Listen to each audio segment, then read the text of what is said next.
we're going to be taking a look at some of the weirdest FNAF fan games ever made. From bizarre concepts to games that leave you questioning who came up with them in the first place, these projects get strange incredibly fast. Some of these barely even resemble what most people would consider a FNAF game, so let's dive into them. IP crossovers is something that happens quite often in different forms of media, and Five Nights at Freddy's is no exception.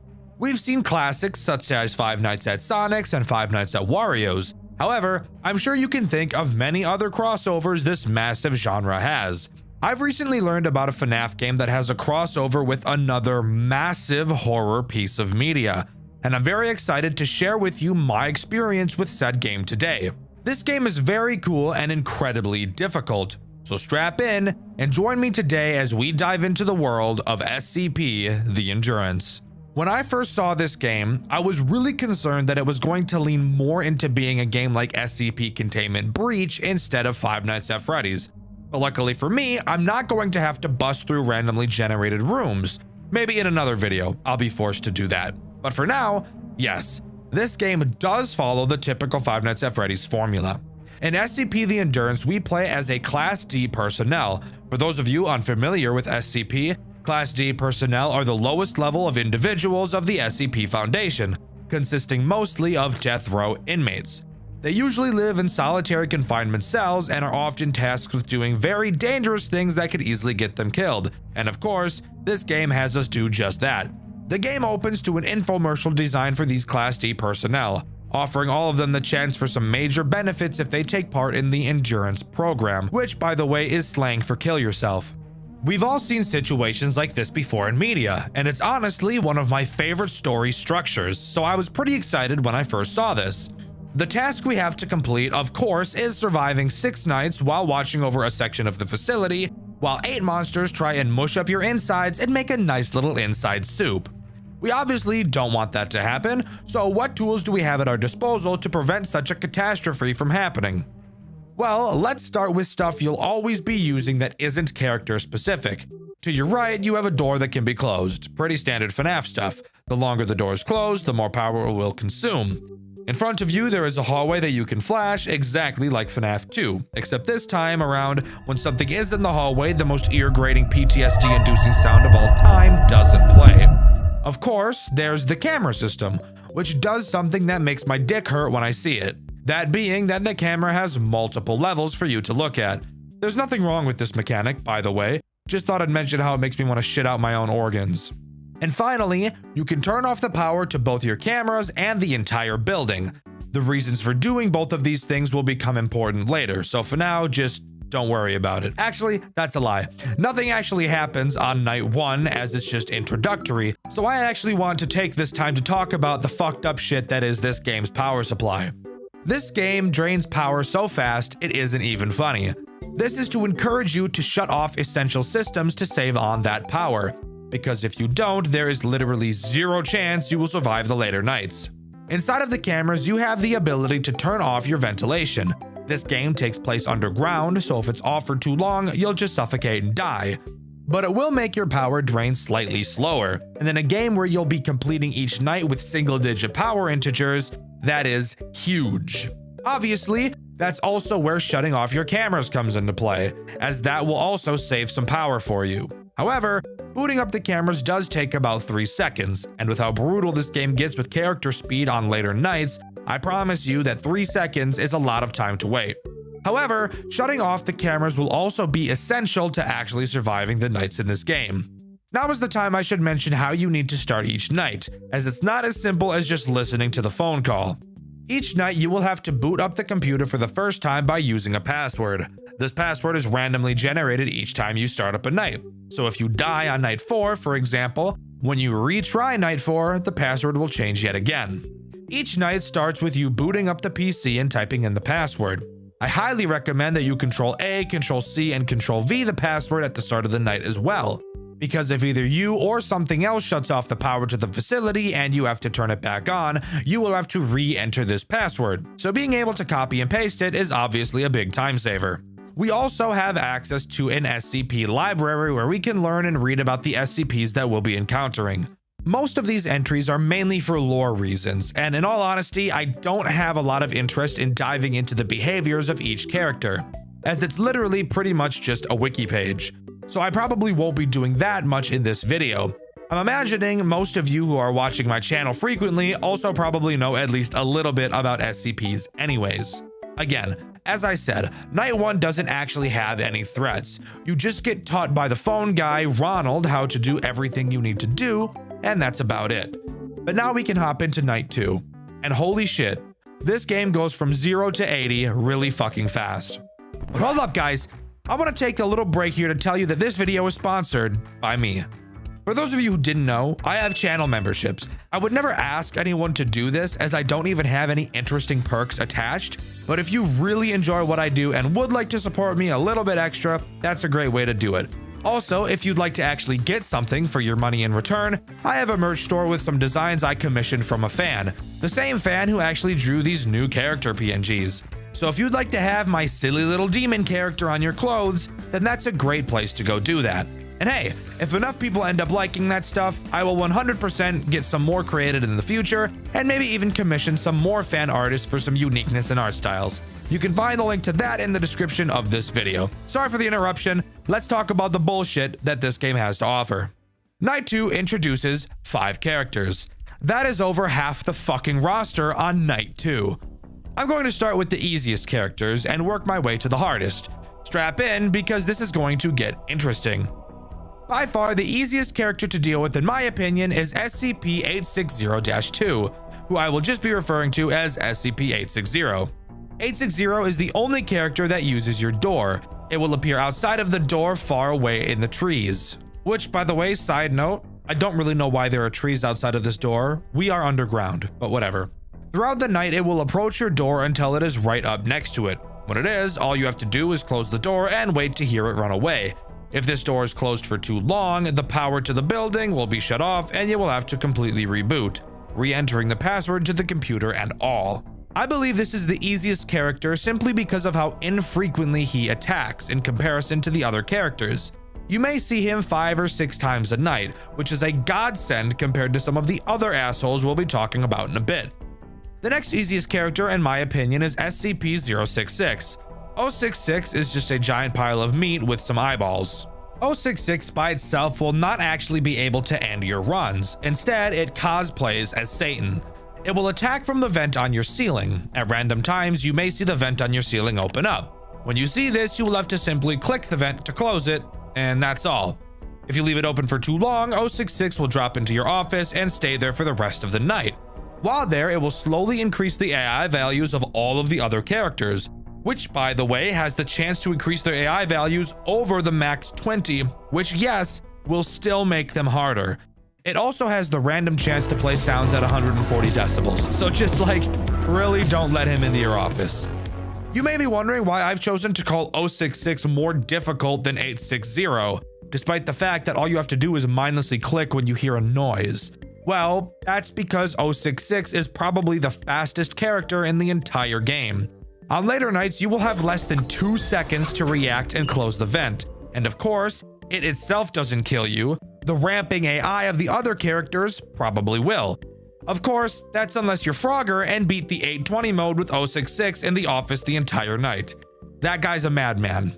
Next, we'll talk about SCP-096, arguably one of the most popular SCPs of all time. SCP-096 has the chance to spawn literally anywhere in the entire building, whether that be on any of the cameras or even directly in your office. Wherever it happens to be, all you have to do is stop looking at it. If it's in your office, flip up and down the camera quickly. If it's in the camera, either switch cameras or pull the camera down. While yes, 096 is not a problem by itself, it's in combination with how hectic and stressful the rest of the game gets, which is the reason I think 096 is as annoying and difficult as it is. SCP-106 is the next degenerate I'd like to talk about. This is the pocket dimension asshole, by the way, if you were curious.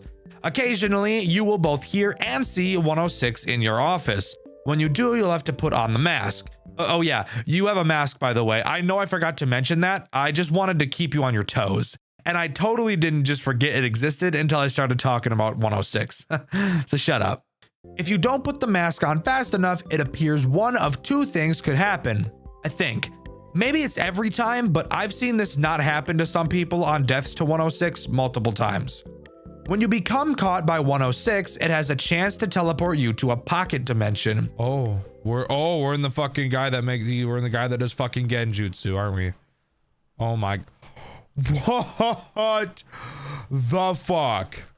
What?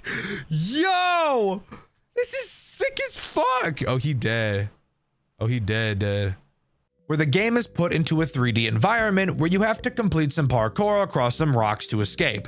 If you do manage to escape, then congrats, you get to continue the night. But of course, chances are you'll have spent too long in the pocket dimension that you'll probably die upon coming back. This pocket dimension also has some interesting secrets by itself, but I'll be talking about that a bit later in the video. Sitting there doing nothing in the mask is obviously not something you're going to want to be doing while being ass pounded by 7 other characters. So that puts 106 pretty high up on the difficulty chart in my eyes. SCP-173 is by far the most grueling and annoying character in this entire game.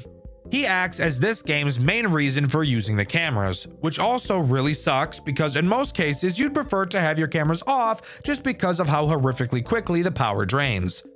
173 will slowly move throughout the building until it gets to your vent. You may notice to your left a giant vent is open on the wall. Yeah, if he gets there, you're dead. So, how do you stop him?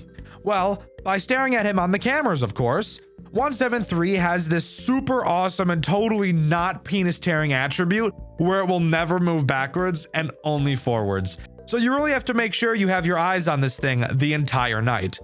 However, I should mention that once 173 gets to your office, that it's not an immediate game over. Oh, hey, I'm not blinking. I am not blinking and I'm looking right at you. Looking right at you. There's actually 2 phases it will have to get through before it can slither inside of you like one of those parasites that will swim up your urethra if you piss in a gross lake. I don't know. In true 173 fashion, if you're looking at him, he won't move. But if you open the cameras, turn to the side to deal with 860 and the door, or anything else that blocks your view of 173, it will move through its phases before blowing up your anus. Again, 173 is easily the most difficult character throughout this entire game, only being rivaled by one other asshole who we'll talk about later. But for now, if you can deal with all of that bullshit combined, you will successfully beat Night 2. Yeah, did you forget we were only talking about Night 2? Yeah, there's still 4 more of these, so strap in. Night 3 introduces one new threat. Nah, I'm just fucking with you. It introduces the remaining 3 because fuck you. Those characters being SCP-049, SCP-1048, and SCP-079. Only one of these characters is actually a big issue, so let's talk about the less annoying 2 first. Let's start with what I feel is the easiest to deal with of these 3, SCP-1048. It's just a teddy bear. But a teddy bear that can move, to be fair. It takes advantage of your hallway. Appearing in it throughout the night, it will try to enter your office and murder the shit out of you. All you have to do is keep your flashlight on him to push him backwards. Not hard at all, just another power waster of a character. SCP-049 is the Plague Doctor, and I honestly wish I had the plague while playing this game so that I had a good excuse to just kill myself rather than continuing. 049 makes use of the 2 lockable doors on the bottom layer of the cameras. You can only lock one of these doors at a time, and thankfully doing so doesn't waste any power, and they don't unlock if the PC is shut off. If you see 049 at either door, simply lock it and it'll be no problem. The actual difficulty of 049 just comes in the likelihood that you will forget he even exists, and only remember once you find him in your office. And finally, the second most difficult character in SCP the Endurance is SCP-079. This guy is just a little quirky fella, really. He's just a bored little guy that really wants to play tic-tac-toe with you. What is this?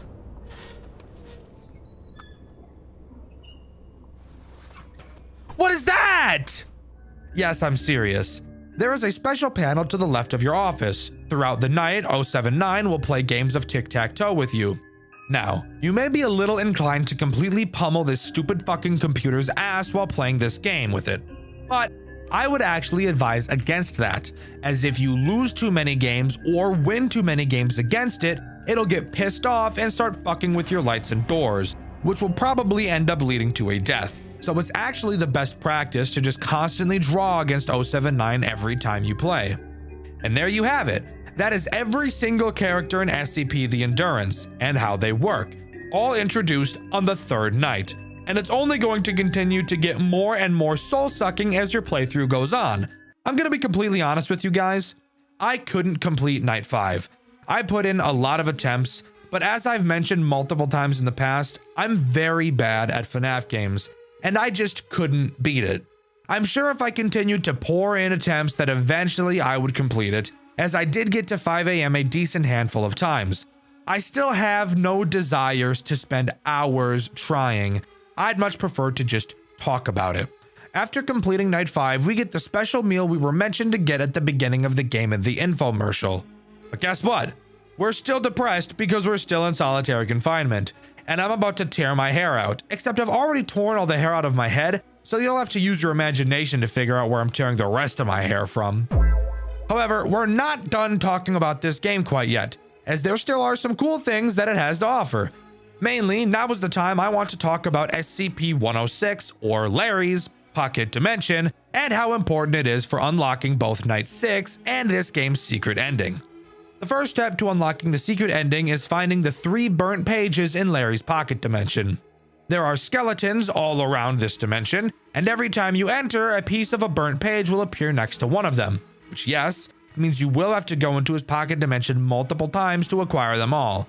The platforming in this game does make me want to skin a puppy alive, but hey, it's a FNAF game, not a platformer, so I guess that means something. Oh, and you want to know the best part? The Pocket Dimensions are totally random, so you could get the Pocket Dimension to spawn the same page multiple times, which means in theory it could take hours for you to ever be able to collect all 3, and you can't do the secret ending until you get all 3 of them, even though the code on it doesn't change. So that's realistically probably the worst part of this entire game. Spoiler alert, FNAF fans aren't a super huge fan of RNG. Who would have thought? Once you get all 3 pages and escape, you will be able to put them together in your office to reveal the code PGF4B. Typing this code into the computer instead of the one on the sticky notes will unlock Night 6. Night 6 is where you can get the secret ending. Not only is Night 6 hard as fuck, but getting the secret ending only makes Night 6 even harder.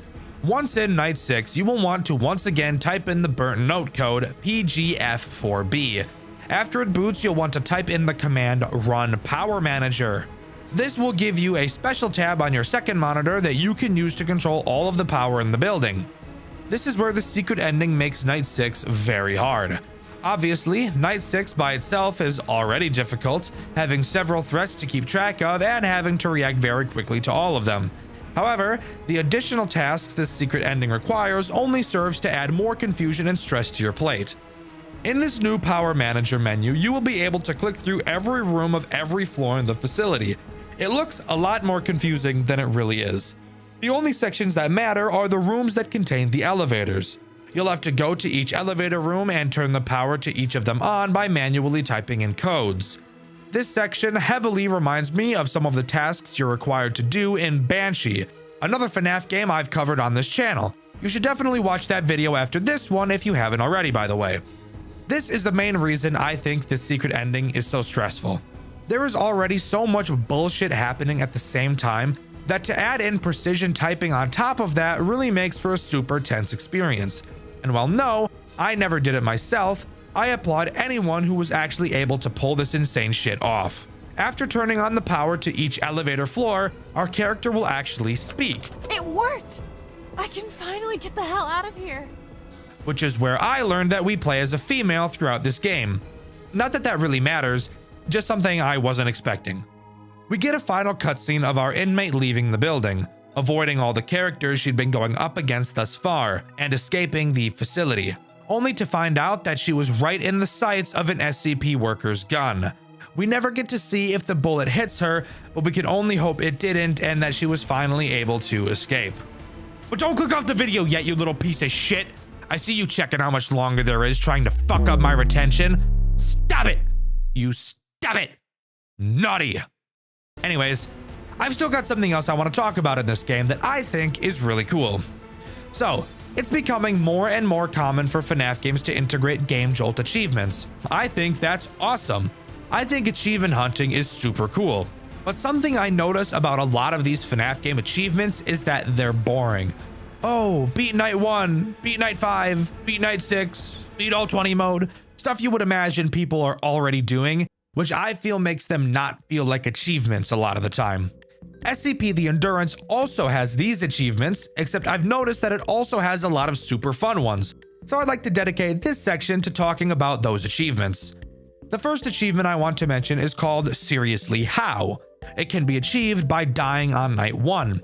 You may be wondering how that's even possible, considering there are no characters active and you have unlimited power. Well, there still is one way to kill yourself during night 1, and that's by turning off the ventilation and suffocating yourself. If you do that, ta-da! You've got yourself an achievement. It's a goofy one, yes, but I still think it's pretty cool. The next achievement I want to mention is called Ah, There You Are. This achievement can be obtained by allowing SCP-1048 to completely enter your office. Once he does, if you spam click his nose enough, you'll get this achievement. Yes, quite a few of these are pretty silly by the way, but that's why I like them. The next achievement is called Oh Whoa, What's This? Hey, shut up. I just told you they were silly. This one can be achieved by simply using the command commands or help in the terminal. You're a femboy, aren't you? Don't lie. I said oh whoa and I saw your little stupid ass fucking light up, freak. The next interesting achievement is called One Step Forward, Two Steps Back, and can be achieved by collecting one of the burnt notes in 106's pocket dimension and proceeding to fall out of the world and die. Interesting that they chose to call that an achievement, considering you didn't actually achieve anything at all. There are also two achievements that can be incredibly difficult to achieve.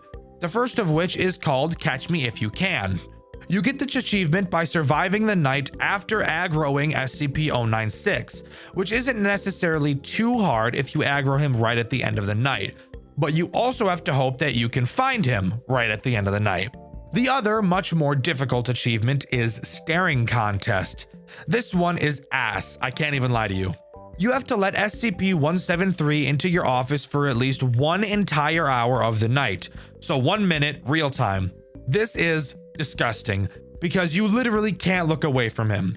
And not looking away from him for a minute will require a good deal of luck to not get butt banged. There's also a really silly achievement called L+ ratio, wherein you complete night 3 without ever looking at the cameras, which I'm not going to lie, just sounds like complete hell. And finally, the last achievement in the game, which I would actually say is worthy of getting a trophy, is called My Goals Are Beyond Your Understanding, which is achieved on night 6 if you turn off every single light in the power manager, then shut off literally everything in the office that you can, leaving you completely vulnerable in literally every way possible. Doing this isn't hard. Doing this on night 6 definitely is. But as far as I'm aware, that's all SCP The Endurance has to offer. Overall, I think this game is incredibly solid. It was in development by one person for over 8 years, and I think it turned out great. Yes, it's really hard. Yes, I think the burnt notes being RNG is bullshit. And yes, I think the game giving you little to no hints for anything in the game is pretty ass. Overall, I still think this experience was a good one. I think this is probably one of the most high-quality FNAF games I've seen in terms of how much dedication was poured into it, and I highly recommend you guys go and give it a try. In my Fredbear and Friends reboot video, I asked you guys what your least favorite mechanic in a FNAF game was, and my favorite answer was this one by Durgiz Nibble. They said having to reboot everything in FNAF 3 whenever you do anything, and I totally agree.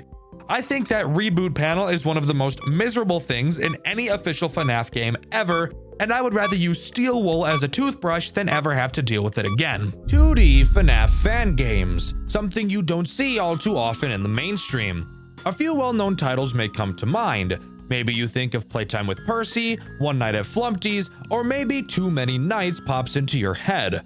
However, as of recently, I'm sure there's another very popular 2D FNAF fan game that you can think of. One that's made the rounds in my comment section so much that I can't release any video without getting asked to cover it. Five Nights at Frederick's. I was honestly expecting to not like this game, and no, it's not because it's popular.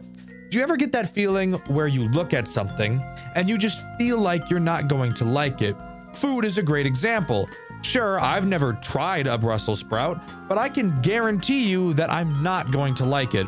This is the feeling I had when I first looked at Five Nights at Frederick's, and oh boy, am I ever glad you guys wouldn't shut up about it, because it has easily become one of my favorite FNAF games of all time. Sit the fuck down and listen to me, a 20-year-old, fully grown man, ramble about a game made for children once again. Five Nights at Frederick's is as simple as a FNAF game can get in terms of what is actually going on. Our character's name is Alan Fritter, and we see an ad in the newspaper. Oh great, a new job, let's apply. Frederick's doesn't try to break the mold here. However, don't let that fool you, as there still is a pretty interesting story this game has to tell. Given the fact there's not much exposition to talk about, we instead get to hop right into night 1 and go over to the office and look at the tools at our disposal. Our office looks very similar to the office from Five Nights at Freddy's 1. 2 doors to the right and left of us, some cameras, bada bing bada boom, classic Five Nights at Freddy's. So, why does this game stand out to me and so many others then? Well, I'm glad you asked. Opening up the cameras, we will see the first main gameplay loop Frederick's has to offer. Going to the kitchen cameras, we will see that we're able to make pizzas. This will very quickly become the biggest priority in the entire game, but I'll go into more detail with it when it becomes relevant. But to keep it simple, always make sure you have a pizza cooking. When a pizza is done cooking, you will be able to hear a ding sound cue. That lets you know that you need to start making the next pizza. You'll notice that the doors in your office are replaced by lasers. This is one of the many interesting quirks this game has. Let's go over a few other fun stuff in the office. Occasionally, when you flip up the camera, some things have the chance to change in your office. For example, the main poster can change to have references to other fan games such as Five Newfangled Nights, Five Nights at Frick Bears 3, Not Bear, and Too Many Nights. I think including references to other fan games really helps pull the community together, which I really like. With that out of the way, now we can dive into the threats this night has to offer, starting with this game's Bonnie, or as this game calls him, Bernard das Karnickel. Yes, by the way, each of these characters in this game have been given a German name. If you'd like to know the reason why, tough shit, because even the dev doesn't know why he chose to do this. Bernard acts somewhat similarly to Bonnie, being the character that attacks your doors, except this time around he can attack both instead of just one. A big step up from what he usually does. Frederick's has no lights on the doors, so you'll have to look out for Bernard's fingers to be able to tell that he's there. If he is, use the lasers to shock him and he'll run away. If you don't do so fast enough, he'll step into your office and kinda just stand there, blocking the laser button and just kinda stare at you with his dopey ass face. This is also a good portion of the video to bring up how the power usage in this game works. It's obviously the same as any other game in concept. The more things you're using that waste power, the higher the usage will be, and the higher the usage meter is, the faster your power drains. You'll notice a difference in this game than in a game like Five Nights at Freddy's 1, where in FNAF 1, the moment you stop using something, the usage will instantly decrease, whereas in Frederick's, the power will decrease exponentially. However, this may also just be a visual thing, so maybe I'm just talking stupid right now. This night also introduces Chica, or as this game calls her, Clara das Kuchen. Clara is the reason why cooking the pizzas is so important. Clara will enter the kitchen. If a pizza is not cooking, she'll take charge and start cooking one herself. Except there's something really funny about that. And that's that she literally fucking sucks so bad at cooking you would not believe it. If you let Clara put her pizza into the oven, the building will very quickly start on fire. Very on par for a FNAF game, by the way. When the building is on fire, a brand new mechanic is introduced, the sprinkler system. If your building temperature reaches 120 degrees, none of the electronics in the building will work. That means no cameras and no lasers. This, of course, will result in a death, so you have to use the sprinklers to stop the fire. I honestly think that the sprinkler mechanic is the coolest addition in this entire game. Once you use the sprinklers, the monitor in your office will display how wet the building is. The higher the percentage, the longer it will take for things to activate when used. For example, once you use the sprinklers, it will shoot up to 100%.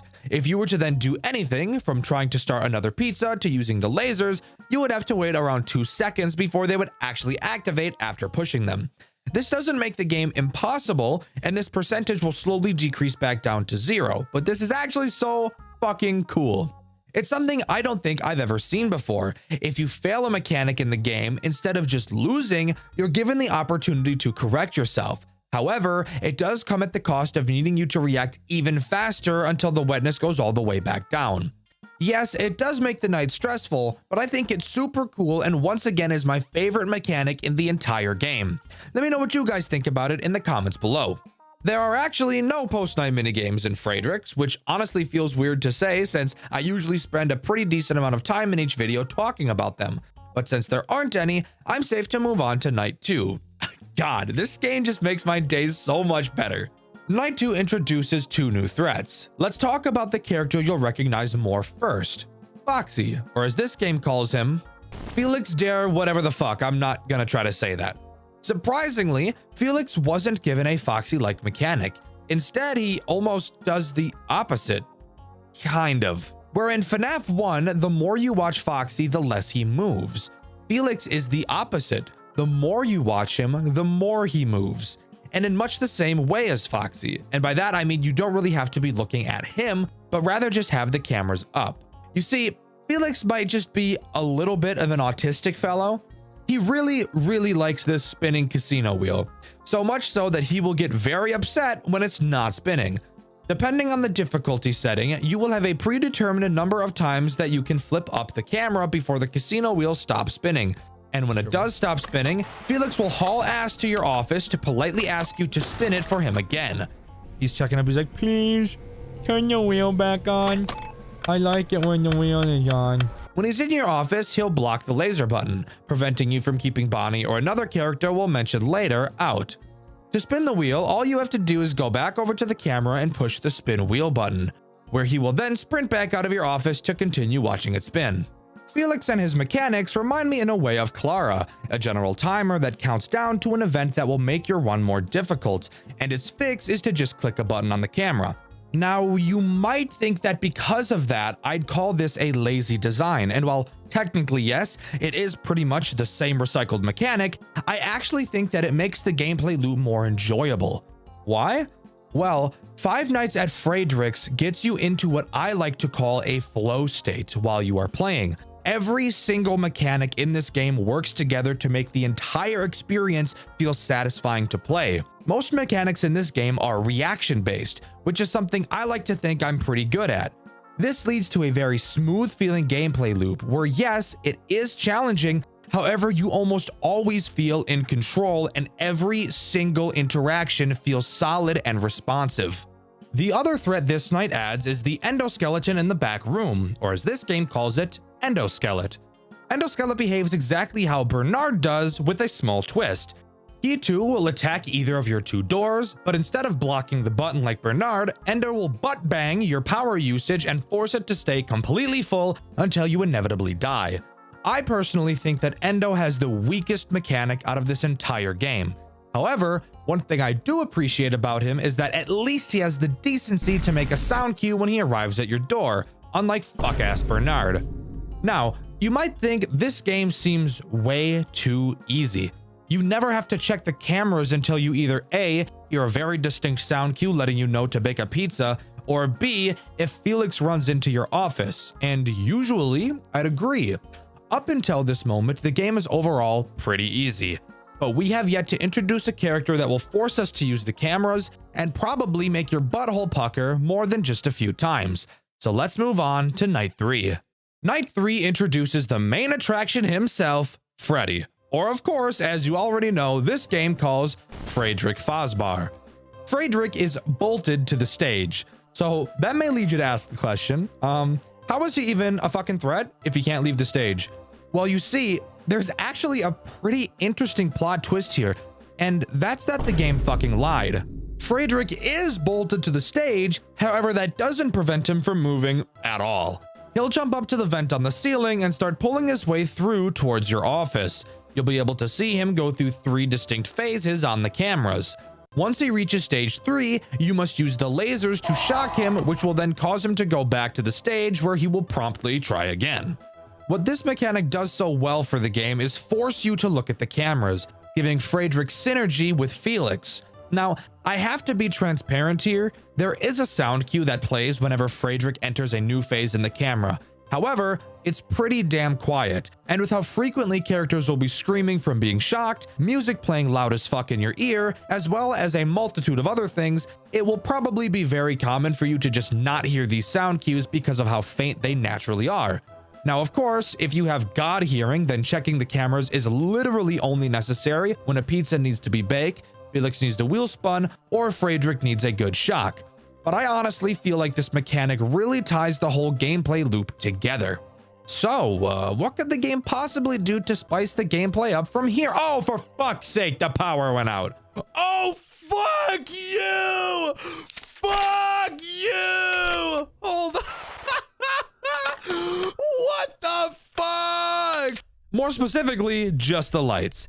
Yeah, that's right. The gimmick of Night 4 is that the only way you can see is through a flashlight that follows your mouse. The cameras will be dark as well, making it harder to see some of the characters. Let's just take a moment to talk about how fucking genius this mechanic is. The only other FNAF game that I can think of that does this is Showman's, and it was brilliant there as well. Without literally changing anything about the game, you've just made it much more challenging. Especially when it comes to Bernard. Oh my god, Bernard. Bernard is the sole reason this night is even remotely difficult. If you remember from earlier, Bernard doesn't make a sound cue when he's at your door. He's also one of the characters that doesn't have glowing eyes. So this brings up the question, how are you supposed to be able to tell he's at the door if you can't see him? I want you to take a good long look at this image right here. Do you see it? Yeah, that's Bernard's hand. That's all you get to be able to tell if he's there. Obviously, looking at it now, it seems so clear. How could you even miss that? But let me tell you, when you're in a game, focusing on managing all the characters at once, this little detail could very easily end a lot of your runs. And that was totally the intention. And I think that's really cool. Again, making the game harder without drastically changing anything. It's awesome.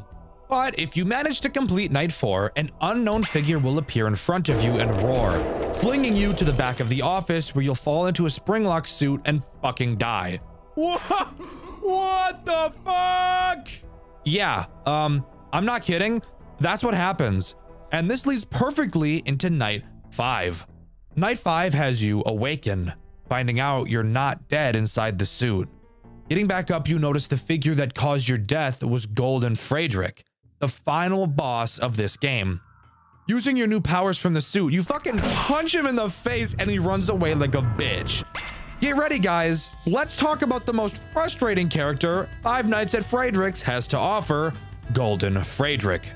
Night 5 is easily my favorite night in the entire game. This is the night that really shows off the flow state you can get into while playing this game, and I'll explain why as we go. To start, let's go over how Golden Friedrich works. Golden Friedrich has 4 means of attacking you. The first attack has him go to either of your doors like Bernard. A noticeable sound cue will play, that being him laughing, which by the way you should get used to because he's going to be doing that a lot throughout this night. Deal with him by using the lasers how you'd expect. The next mechanic has him dive into the vent like Friedrich. Deal with him the same way you would Friedrich, just by using the laser. Now we can talk about the other 2 attack methods that aren't seen anywhere else in the game. The first has him appear in your office. When he does, simply fucking punch him in the face. As you can tell by the look on his face after doing so, he is so incredibly shocked that you would even have the balls to attempt something like that. So insane, so he will quickly leave. The final attack, the most soul-sucking, fuck-ass, bitch-ass mechanic. I want you guys to take a guess what he could possibly do. That's right! My least favorite fucking FNAF mechanic ever designed! Teleporting to a random camera and having to search for which one he fucking went to and stare at him until he goes away. Friedrichs, you were doing so well. Why'd you have to do this to me? Why'd you have to bend me over and just fuck me right up to here? this? Why? Why add this mechanic and blow up my internal organs like the goddamn 4th of July? I'm basically holding your fucking prison wallet. Go find him on the cameras. How about you go find my nuts?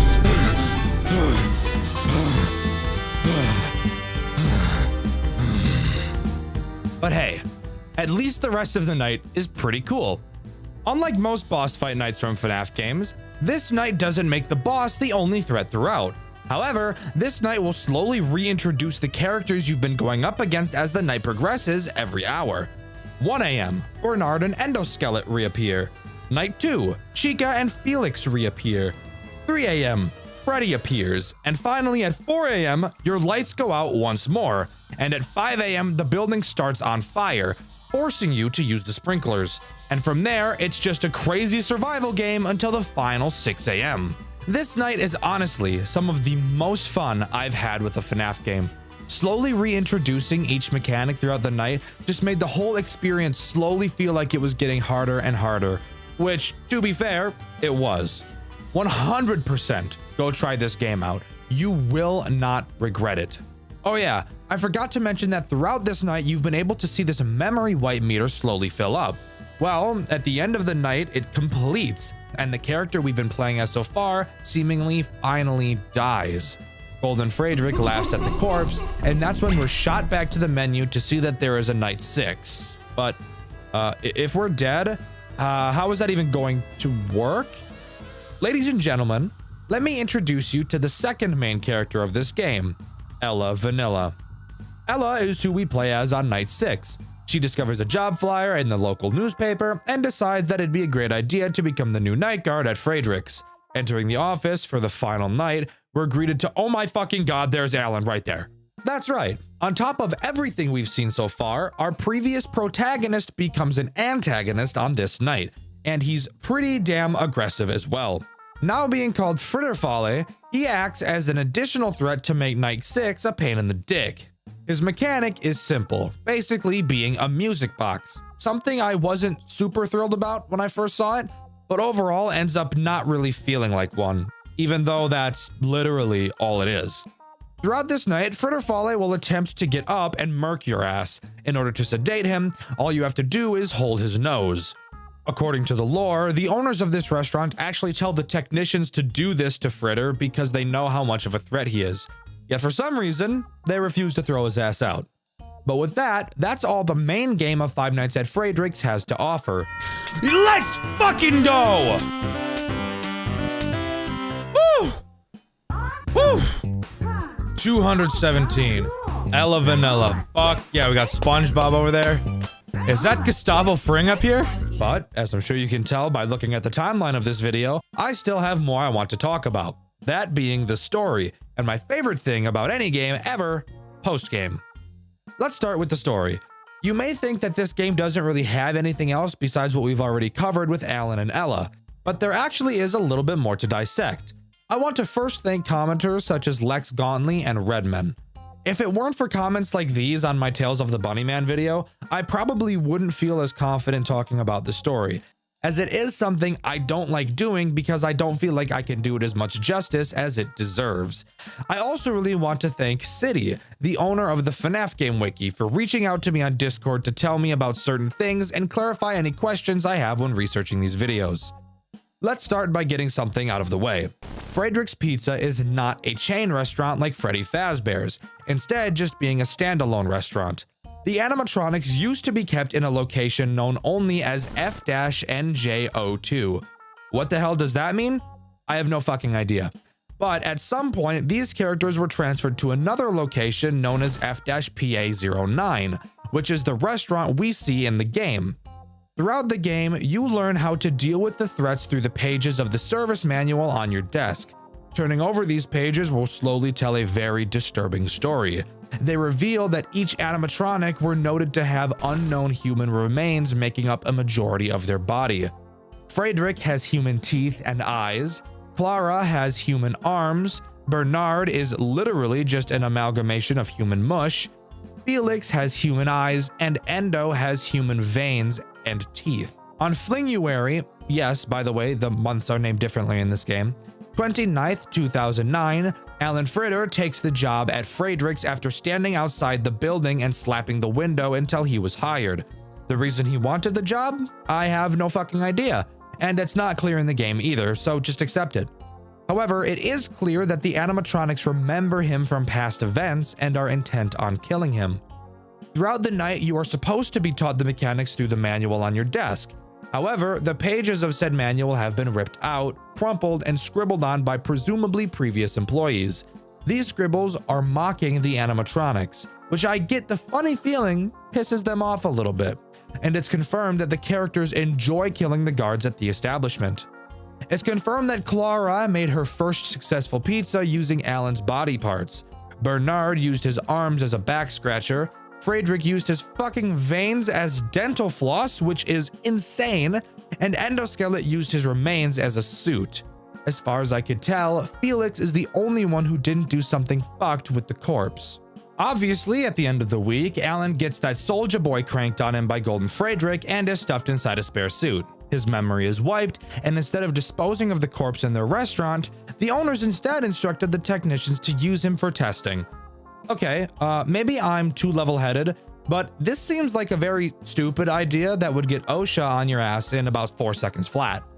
Of course, Ella Vanilla later takes his position and we play as her in night 6. It's clear that Alan still somewhat has a presence inside of the suit. Obviously because he can attack you while playing as Ella, but also because through the extras menu, we learn that he responds to Ella's comments through the collectibles menu, and at one point even entrusts her with holding an unstated item appearing as some weird-looking snapped object. But really, after this, the story is either unclear or not canon. So as far as I'm aware, that's everything, and Five Nights at Frederick's truly comes to a close. Overall, I think Five Nights at Frederick's is one of the most fun FNAF experiences I've ever had. The game is goofy, the story is simple and silly, and the game mechanics are some of the most solid and fun to play I've ever seen. The amount of post-game in the extras menu is also more than I've seen in many other FNAF games, and I definitely recommend you give it a try. But let me know what you think. Do you agree with me, or do you think Frederick's isn't that great at all? Let me know in the comments below. In my juniors video, I asked you guys who your favorite non-official FNAF character was, and my favorite answer was this one by Mateo. They said Simon from Popgoes, and yeah, take a look at him. No words necessary, he looks sick. When I'm looking for FNAF games to cover, I usually look for a few baseline things, a few bare minimums. However, I do also look for games that have a bit of a goofy aspect to them. For example, the fact that Five Nights to Remember literally has Gooner bait built into it. I think stuff like that is pretty funny, so it's definitely something I look for when determining which games are going to get a Dxtr White video. The game I've played recently started fairly normal with a gameplay loop I enjoyed. However, near the end, something happened that was so completely out of left field, I was at a loss for words. What the fuck am I looking at? What the fuck? I'm very excited to talk about this game as I had a very fun time playing. So sit back and enjoy the ride as we dive nuts first into animatronic memories. Animatronic Memories starts as many official FNAF games do, that being showing a newspaper clipping asking for a security guard to monitor the building at night. Excited, jumping for joy, and kicking our feet and shit, we accept the offer and start our first night on the job. Entering our new office, we look around and notice that this place is clearly not very normal. Able to look in 3 directions, directly in front of us we have our computer, which lets us view our cameras. To our right, we see the door to our office, and to the left, we have a large window. Something I've never really understood about some buildings is why they have windows to other rooms in the building. I'm no architect, but that just doesn't really make sense.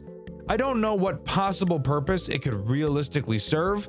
Also, this one has a fucking door on it. Fantastic. This game doesn't use a power system. Side note, I am so glad more FNAF games are choosing to move away from the power mechanic. I personally never found it very enjoyable, so I appreciate that many games are choosing to remove it so that your strategy can focus more on nerve control and skill rather than balancing a number. In a game where my only 3 actions are checking lights, closing doors, and watching cameras, boy do I sure love it when a central gameplay mechanic is limiting how much of those actions I'm allowed to do. It's so much fun. But anyways, Since this game doesn't use power and there are 2 doors, I was curious how this game would pull that off. Let's begin with the window door. This one is very easy. If you're not holding the door down manually, it will automatically rise. Simple. Now let's turn our attention to the much more interesting door, the one that's actually a door. This door, you'll notice, has 3 fuses that connect to it. Just like Five Nights at Candy's, the longer you have a door closed, the higher the meter beneath it will rise. But unlike Candy's, this game actually used the mechanic in a much better way. If your meter is to increase fully, one of your fuses will break and the meter will reset. If you lose all 3 fuses, you will no longer be able to close the door, and the animatronics will very quickly close the gap on you and very quickly close your mouth so you don't make too much noise when they're obliterating your guts like iDubbbz obliterates his reputation. And that's really all you need to know to be able to play this game.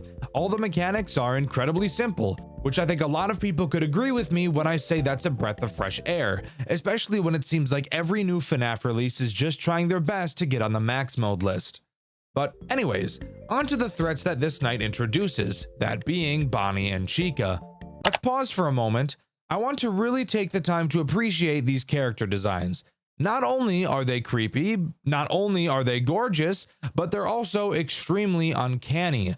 Looking at these characters just makes me uncomfortable in a very unique way. Especially Chica, like fucking ew. Anyways, let's start with Bonnie. Bonnie does exactly what you'd expect him to. He starts on the show stage, randomly walks around the cameras, and eventually lands at your door. Which again, with the way these characters look, it's just really fucking uncomfortable looking, which I love. All you need to do is close the door and you're a-okay. He'll pound on the door and you can reopen it.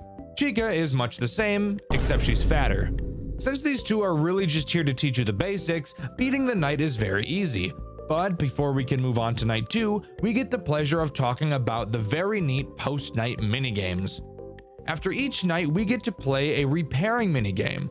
I will say, technically speaking, these aren't really games at all, more just a holding down the mouse simulator, but I love little extra things like this. I would have enjoyed them in a game like Jolly as well, but unfortunately for that game, especially Jolly 3 Chapter 1, the minigames there take so fucking long, I'd rather rip out my own catheter than ever play them. However, in this game, they're short, sweet, and pretty fun for what they are. We're always tasked with replacing a piece of whatever animatronic is given to us. On night 1, that's Bonnie. The challenge of these nights, if you can even call it a challenge, come in the form of the character behind us, a ratchet-ass looking female balloon boy who probably has a clussy. What the fuck? Holy fuck! Throughout the minigame, you will hear her making noises behind you, slowly inching closer and closer. When she gets too close, you'll have to quickly whip around and fucking tase her, which I think is just awesome. Afterwards, she'll back up off you and the cycle continues. Overall, not too difficult, but something extra that I think adds some spice to the game. Something you'll notice about the night sections is that they feel a lot shorter than most FNAF games, and that's because they are. But where the game lacks in length of night segments, it totally makes up for in the form of its 8-bit minigames. Usually, I fucking hate these, but I actually don't mind the minigames found here. Let's go over the post-night 1 8-bit minigame. The purpose of these minigames is exactly what you'd think, that being introducing lore, and of course, sliding in some secrets that allow for a different ending. This game only has 2 of those, thankfully, so I'll be going over the process of getting the true ending right now because no shit. In the first minigame, you play as Freddy. It seems that throughout these minigames, all the characters are preparing for a party. In each minigame, whichever character you play as will have a different task to complete. Freddy's task is being a fat lazy fuck and just talking to the other characters. Wow, Freddy, you're really taking pages out of your toy counterpart's book, huh? Fat lazy piece of shit. Yeah, watch all your coworkers do the work and still take the credit at the end, dick. Anyways, completing the task is obviously not what's important in these minigames, as if you are to complete the tasks, the minigame will end and you won't be able to collect the secret item you need for the true ending. What you should really focus on doing is finding a glitched sprite somewhere around the building. Very similar to going into the glitched areas in FNAF World. For Freddy, the wall will be glitched between 2 tables at the bottom of the map. Touching this glitched area will bring you back to some black space Amori type shit. In this black space, all you have to do is find a Freddy plushie and bring it to one of the crying children. After doing so, you'll be met with a black and white animatic, in which you're in the POV of a kid entering a Fazbear location before getting lured into the back room by a man in a bunny costume. Fuck that molester, bro! Get him out! No, get that fucker out of here, bro! Oh my god.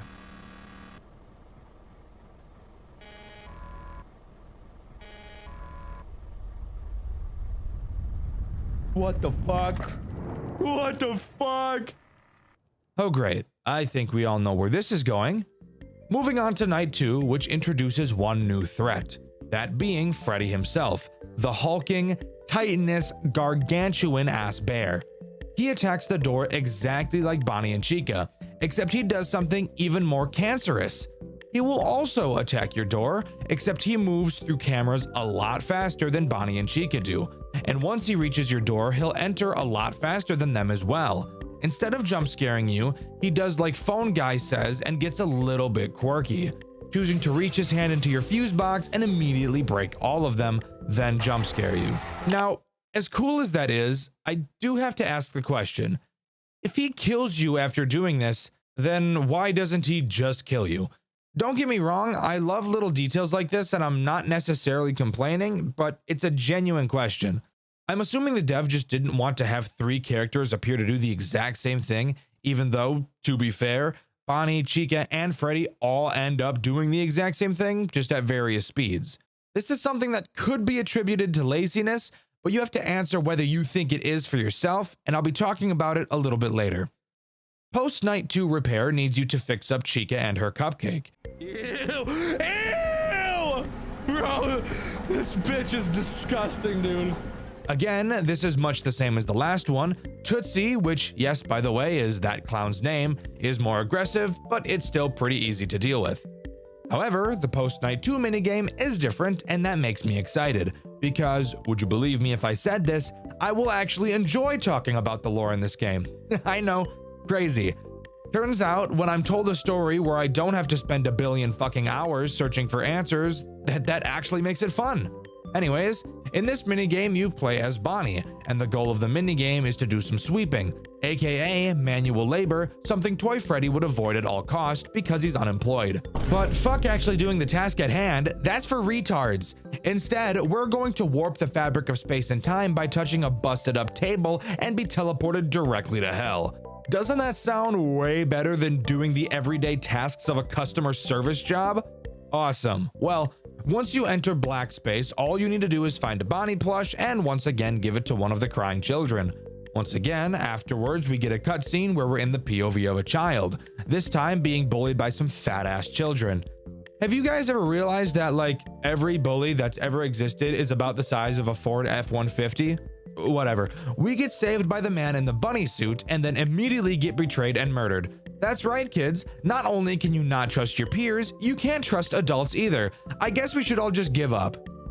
Night 3 time. What's the new threat introduced here? And will it have a different mechanic than everything else we've seen so far? This night introduces a fan-made character, something I don't often see when fan games use the official characters. This character's name is Anne, a female Foxy equivalent. Give me Rule 34. What? Who said that? Anyways, she begins on the Pirate's Cove camera next to Foxy. She will, just like Foxy from Five Nights at Freddy's 1, move through phases on the camera until she's ready to attack.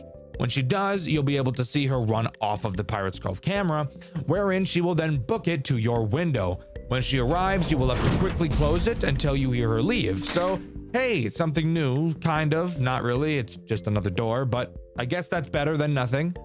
Oh, did I mention Foxy also activates on this night? Well, he does. Wanna know what he does? Disappointingly, it's the exact same thing Anne does, just a lot slower. Isn't that weird? The fast-running Five Nights at Freddy's character is now slow. Like, I know he has a peg leg, so that's obviously making him move slowly, but like, goddamn, why'd you have to butcher my boy like that? He did not deserve it. But yes, as I've said, Foxy does the exact same thing Anne does.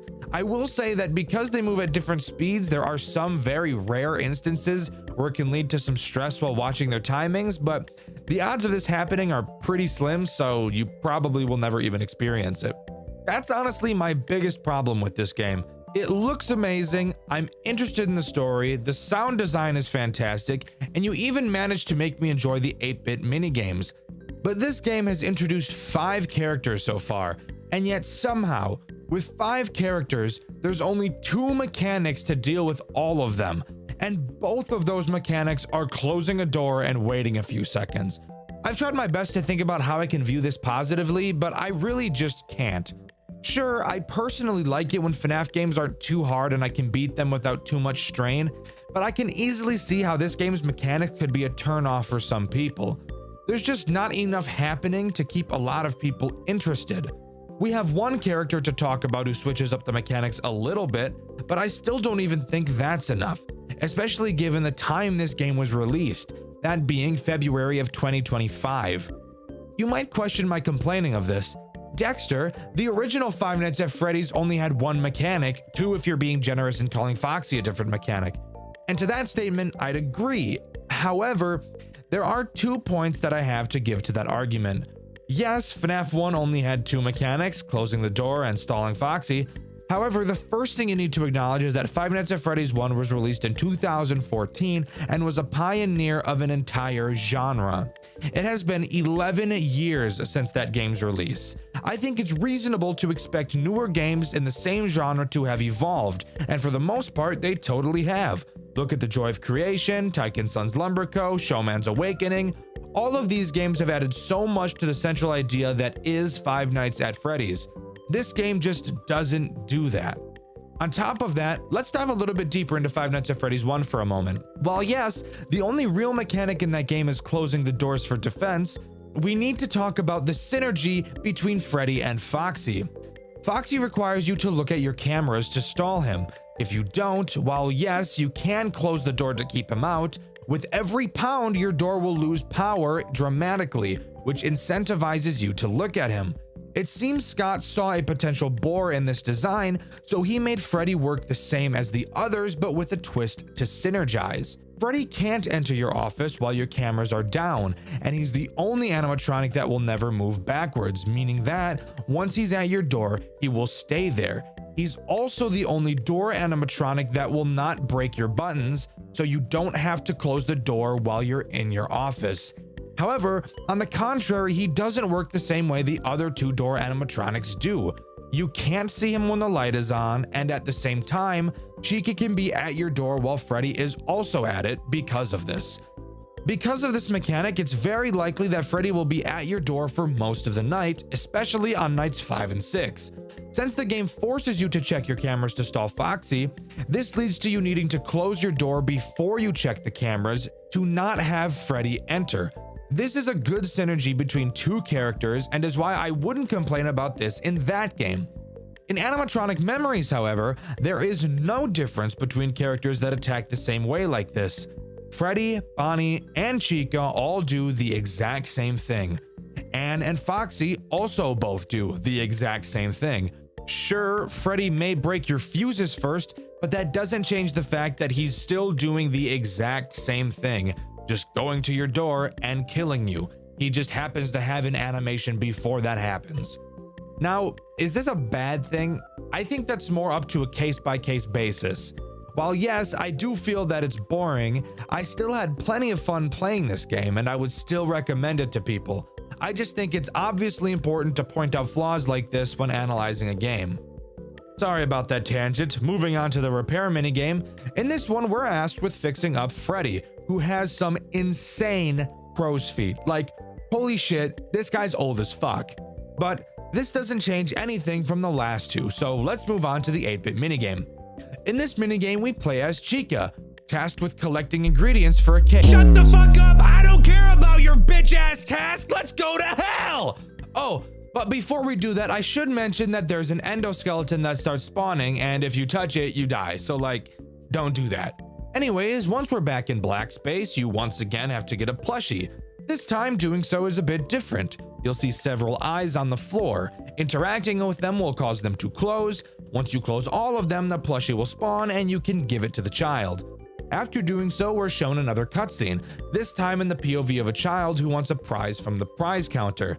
The man in the bunny suit gives us a Chica plush before inviting us to the back room. Once inside, he stabs us, and the last thing we see is our Chica plushie on the floor as we bleed out. So that's sad.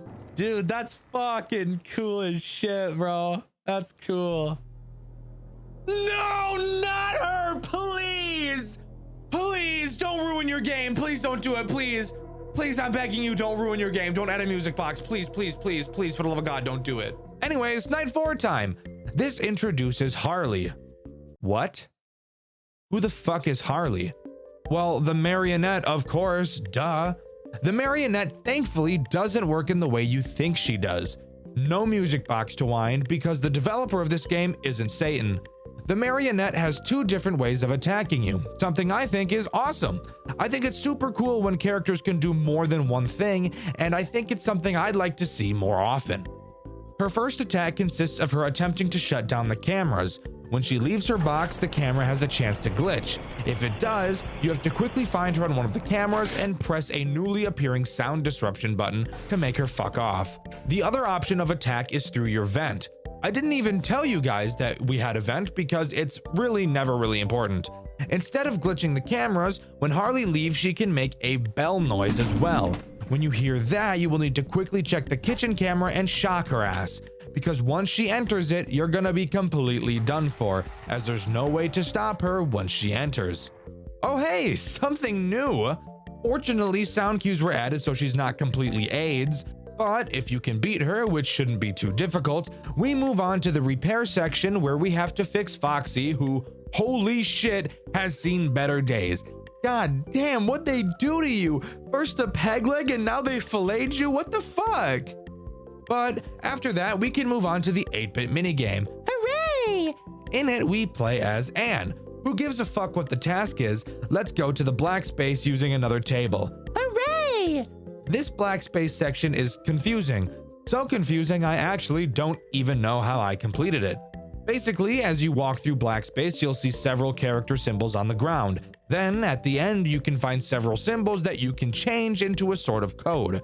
You might think, oh hey, just input them in the order you saw them. That's what I thought too, but at least when I was playing, that was seemingly impossible. Then I noticed that a few of the squares had a symbol that no other square had, so I tried to see if each square had a unique symbol, but they didn't. Then I noticed there was this dark rabbit symbol that didn't appear anywhere else in black space, so I tried to input that into each square, but that also didn't work because not every square had one.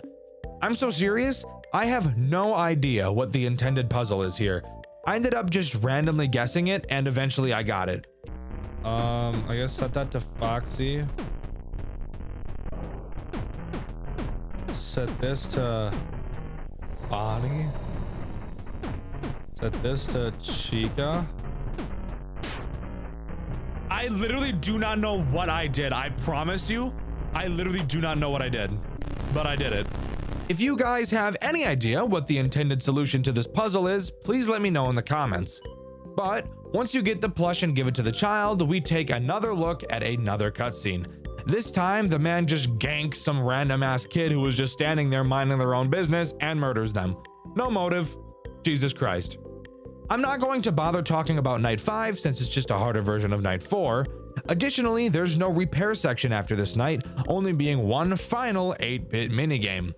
In this one, we play as Foxy. Going into black space, we can place all the plushies we've collected on podiums, which will give us the Foxy plush. Placing it on the final podium will spawn one final child and the minigame will end. Being tossed into one final cutscene, we see another kid get shanked to death. Amazing and deserved. Shouldn't have been a child, dumbass. But what about night 6? Well, of course, as usual, we were told not to come back tonight, but we said fuck it, we ball, and decided to come back anyways. Nobody was present. We enter the office, but get a strange feeling that we're being watched. Night 6 is just a harder version of night 5, but however, if you got the bad ending by not collecting the plushies in the black space and the 8-bit minigames, this night will be completely different, but we'll cover that later. After completing the night, a literal masterpiece of a cutscene plays out. Seriously, I can't undermine how amazing this cutscene really is. It starts with us standing in front of the arcade machine. Our suspicions are confirmed when Afton comes up behind us and fucks our shit up, knocking us out. Soon after, the arcade game glitches as fuck, and all of the animatronics walk into the back room. And let me tell you, they're itching to serve up a knuckle sandwich. Jesus Christ, cut that out, that's corny as fuck. Afton pulls out a shocking device to fuck with the robots, which shuts them down. Thinking he's won, Afton lets his guard down. That's when the spirits of the children attack him. They loosen a pipe on the wall and break it off. They shove Afton onto it, and as the pipe impales his chest, his lungs fill with blood. He slowly dies, staring at the ones whose lives he so easily took. We wake up to see the souls disappearing, finally able to rest. We leave the building, and animatronic memories comes to a close. That is, if you chose to do the true ending. And even though that final cutscene is actually a cinematic masterpiece, I actually think the bad ending is more enjoyable. Why? Well, if you don't collect the plushies, when you re-enter the building on the overtime night, instead of entering the office, we go into an unknown room with several bags laid on the floor. Opening them up, we find the actual fucking remains of the children. What the fuck? This game is so cool. Caught off guard, Afton kills us. However, before we can pass on, a shadow rabbit pulls us into the darkness and we enter another fucking dimension. What the fuck am I looking at? What the fuck? That's right, the overtime night in this game is different depending on which ending you get, and goddamn, that is one of the coolest things I've ever seen. You'll notice that this office is set up in the same way as the normal office, having 3 directions to look in, one your desk, another your door, and the final being your window. Let's go over each threat because there's a few of them. Starting with the shadow rabbit, you'll have to constantly watch your cameras in case he appears on one of them. When he does, you have to press the big goofy ass red button on your desk to make him disappear. And that's really it for him.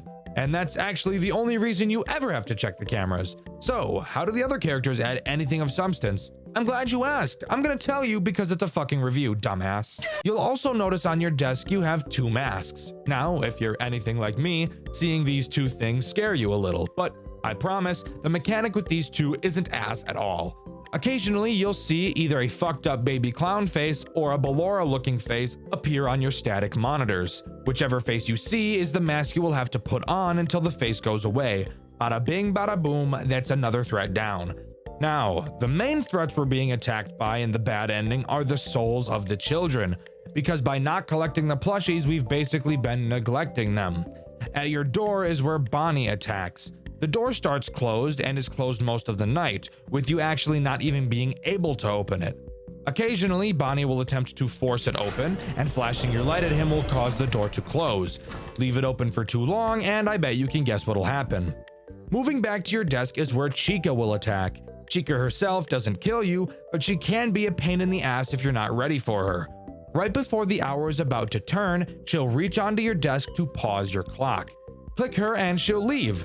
But you have to be fast. If she manages to pause your clock, you'll have to complete that hour again, making the overall night last longer. This is honestly a mechanic I think is pretty damn interesting. While yes, it's annoying if you don't catch her, the way to beat her is easy enough that it isn't bullshit to deal with. Easy mechanic with a horrific consequence. I love it. Moving to your window is where Foxy and Ann are. Sadly, once again, both do the exact same thing. Occasionally, they'll pound on your window, which is now boarded up by metal bars. All you have to do is hold your flashlight on them and they'll eventually leave. Very basic. Once again, literally identical to Bonnie, just in a different location. Shine your flashlight, they leave. The final threat is Freddy, who, once again, like Chica, can't kill you by himself, but is a big annoyance. Occasionally, he'll jump in front of your face and block your view. You'll have to spam the spacebar to pull him off you and dropkick him through a chain link fence. But after that, those are all the threats. If you can manage to hold off long enough, you'll enter one last cutscene, albeit not as grandiose as the true endings. You manage to escape the grasp of the souls. As you attempt to pass on, you look back and see the souls desperately trying to pull you back into the darkness. escaping the souls, leaving them behind to suffer forever. You move on to the afterlife and finally fucking die. So yeah, very stark contrast between the two endings. I actually felt like there was a major difference, unlike in most FNAF games, which I can definitely appreciate. But with that, as far as I'm aware, that's all Animatronic Memories has to offer. Overall, I think Animatronic Memories is an enjoyable experience. I only got one ending in my playthrough, and I probably wouldn't want to get the other. Not because I don't want to see it, but because of how lackluster the gameplay loop is. With there really only being two mechanics, closing doors and shocking the puppet, I don't want to discourage anyone from giving this game a try. It's fun to play, it's an engaging story that's easy to follow, and that is something I can definitely appreciate. But what do you think? Do you agree with me, or do you think that this game is actually perfect in every way? Let me know in the comments below. In my Pop Goes video, I asked you guys what your top 10 favorite FNAF games were, and my favorite answer is this one by Steel Sword 77. I just think that it's a really funny joke comment, because nobody in their right mind would say Sister Location is their favorite FNAF game. And let's not even talk about the hilarious joke where he put Ultimate Custom Night above the Glitched Attraction, Return to Bloody Nights, Joy of Creation, and Flumpties. That's just hilarious. Great joke, buddy. The kings of classic FNAF fan games. What comes to mind when I say that? Maybe Five Nights at Candy's, Five Nights at Wario's, Those Nights at Rachel's, and Treasure Island, to name a few. But for you freaks, you goons, you heathens, there might just be another answer. A game so popular when it came out, for a reason I'm not even sure of myself. Today, I'll be talking about that game. A game so utterly terrible, yet somehow loved. Sit back and relax, because today we're diving into the weird world of Five Nights with Mac Tonight. Where do I even begin with this game? Probably by saying that for this video, I played both the first and second games, except not really, because I played the remastered versions of them. Was this a good idea? No. These games were pretty bad, and unironically enough, the thing about them that pissed me off the most was the story, but we'll get into that later. And trust me, you don't want to miss that. The game starts as you'd expect an old FNAF game to begin. We pick up a newspaper and accept a job at a restaurant full of animatronics waiting to break our consent and make their willy wag. We enter the restaurant and get the first phone call of the night, and really begin the nightmare that is this game. Not only are these phone calls absolutely horrific from a story standpoint, but they're also somehow even worse from an immersion standpoint. Why? Well, not only are they quite literally impossible to hear because of how fucking loud the rest of the game is. This is Chrissy. You may remember me. I'm the manager here at the Speckers. But I guess the developer thought that it'd be really funny not to cut out any of the mistakes by the voice actor. We can't afford broken animatronics in a restaurant that hasn't even opened yet. We can't afford broken animatronics in a restaurant that hasn't even been opened to the public yet. That's more funny than anything, but the whole barely being able to hear the phone call part is enough to make me want to throw a baby deer in a river. Oh yeah, and if that wasn't bad enough, the phone guy is also Australian, so that's just torture. Anyways, the phone guy doesn't really say anything of substance in this night, really only explaining the basics, but I get the feeling I can do a hell of a lot better than he can. Let's start by going over the few tools at our disposal. First, we have the cameras. No shit. On the cameras, we have a call button that is located on the camera that contains Mac Tonight. This button does what you'd think it does. Makes some noise, animatronics go, "Ooh-wee," and then leave. But who's affected by the call button? Let's think long and hard about that one, guys. I don't know. Maybe the fucker who's on the same camera? Jesus Christ, why am I having to explain this basic concept to you? You're like a toddler, a little stupid drooling baby, a little insignificant worm, rodent, vermin, bug. Sorry. No, I'm not. That's a lie. Anyways, the only threat on this night is Mac himself, and he's pretty damn basic. All he does is meander through your cameras, like holy shit, he's so slow. Eventually, he'll wander into your office, which, pause for a minute. This is not an office. I think we're just stationed in the kitchen, maybe? I quite literally have no idea where we are right now, because this, to the left, is the drive-thru window, so we have to be in the kitchen, right? Because if so, that's stupid. But whatever. When Matt gets to your office, all you have to do is use the call button to cause him to go back to his stage. Very basic. What's the downside? I'm glad you asked, because of course there's a downside. If you use the call button too many times, an error will begin. To fix it, all you have to do is go to your control panel and reboot it. God, don't you guys miss playing Five Nights at Freddy's 3? What's that? You don't? That's unsurprising because FNAF 3 makes me want to stick my penis in a blender. But believe it or not, that's not the only attack Mac is capable of. The other attack consists of being a fat ass and going through the drive-thru several times each night. As I'm sure you could have guessed, Mac has the chance to instead wander to the drive-thru window, and when he does, all you have to do is open the control panel and literally just tell him to fuck off, and he listens. Surprising, I know, but you know what? I'm not gonna complain because he listened, and I appreciate that. But after each night, we get to talk about the post-night cutscenes, which aren't really cutscenes because it's just a black screen with people talking.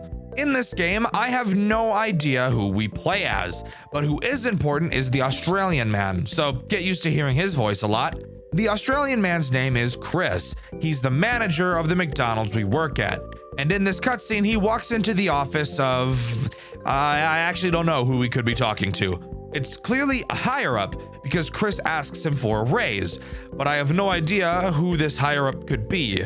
I'm guessing it's the owner of the building, or who knows, fuck, maybe it's the CEO of McDonald's, I don't know. Anyways, Chris walks into his boss's office and asks about a raise. Why do you ask? Well, this is where we get to talk about the most hilarious sequence of words I've ever heard. Chris says his daughter is sick, with either an infection or a disease. He doesn't know what it is, but in his expert McDonald's manager opinion, it looks fatal.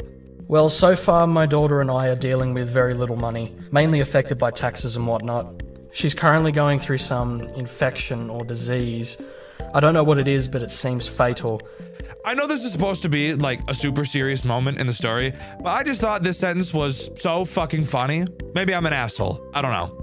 Of course, Chris is all pissy that he doesn't get a raise, which, by the way, grow up. You did what you should have done and asked. You didn't end up getting it. That sucks. But you wanna know what you don't do? Throw a fucking temper tantrum and yell at your boss. Because that's just gonna get you fired, moron. I get your kid is probably dying, but you wanna know what'll make your financial situation a lot better? Not having a kid anymore. The boss explains that the reason Chris can't get a raise is because the company recently spent a lot of money on the new animatronics for the restaurant. They saw how well the Mac Tonight commercials performed on TV, so they thought it'd be a good idea to capitalize and buy the animatronics so that the company would make more money. That makes sense. However, because of this, the restaurant would be closed for a week while they did renovations on the building in preparation. This, overall, is a very valid explanation as to why Chris will not be getting a raise as of now. But instead, after only one fucking day of working at the goddamn restaurant, he's already both demanding a raise and throwing a fit after not getting one. Actual child behavior right here. Moving on to night 2, we get another call from our boy Chris. He's all mopey because his stupid kid is gonna die, blah, blah, blah. Who the fuck cares, am I right? He mentions something about the Hamburglar being found in the vents of the building, which, by the way, I would find hilarious if the Hamburglar wasn't also the most infuriating character in this entire game. Speaking of the Hamburglar, let's talk about what this dickhead does. The Hamburglar, as I'm sure you could have guessed, burgles hamburgers. The Hamburglar, The Hamburglar, as I'm sure you could have guessed, burgles hamburger. The Hamburglar, as I'm sure you could have guessed, burgles hamburgers, and based off of where they found him, is a vent animatronic. Actually, the vent animatronic, as no other characters actually use it directly. We'll talk about that later. The Hamburglar will try to find your vent and crawl inside of it, something I think is very interesting considering this fat motherfucker steals cheeseburgers for a living, something I'm sure his mother is very proud of. Now, here's where I get to talk about how much I hate this piece of shit. He has a few phases before he's fully in your vent. What you're supposed to do is, in the final phase before he enters, blow super hot air using a button in your cameras to scare him away. That in and of itself is super easy. The problem comes from not knowing where he is, which again is super surprising given his profession of choice. Now, in most FNAF games, when you look at the cameras, they slowly pan side to side. They do the same in Back to Nights as well. However, in most FNAF games, you can always see the character when they're on the camera, no matter what the position of the camera is. Can you tell where I'm going with this? If not, let me make it very clear for you. When the camera is panned all the way to the right on this vent camera, you literally cannot see the Hamburglar. Why is this a problem? Because the cameras move so goddamn slow that you often won't be able to tell when he's moving because the camera is constantly glued to the right side of the screen. Bro, I wish this camera wouldn't turn 400 billion feet away from that fucking thing.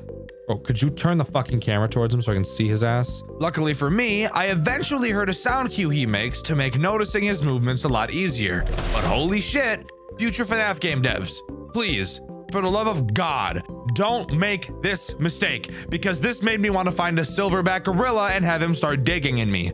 But regardless, if you can learn the sound cue, the ham bitch boy really shouldn't be too much of an issue, and we can move on to the post-night 2 bullshit cutscene. This cutscene starts with Chris getting on the phone with who I'm assuming to be someone at the hospital that's seeing his daughter, which, by the way, doesn't make sense. In the previous cutscene, Chris told his boss he doesn't have money to even get his kid seen by the doctor, which, by the way, I know in the US you can't legally be denied medical care, but fuck you, it's not disclosed where this game takes place, so eat my balls.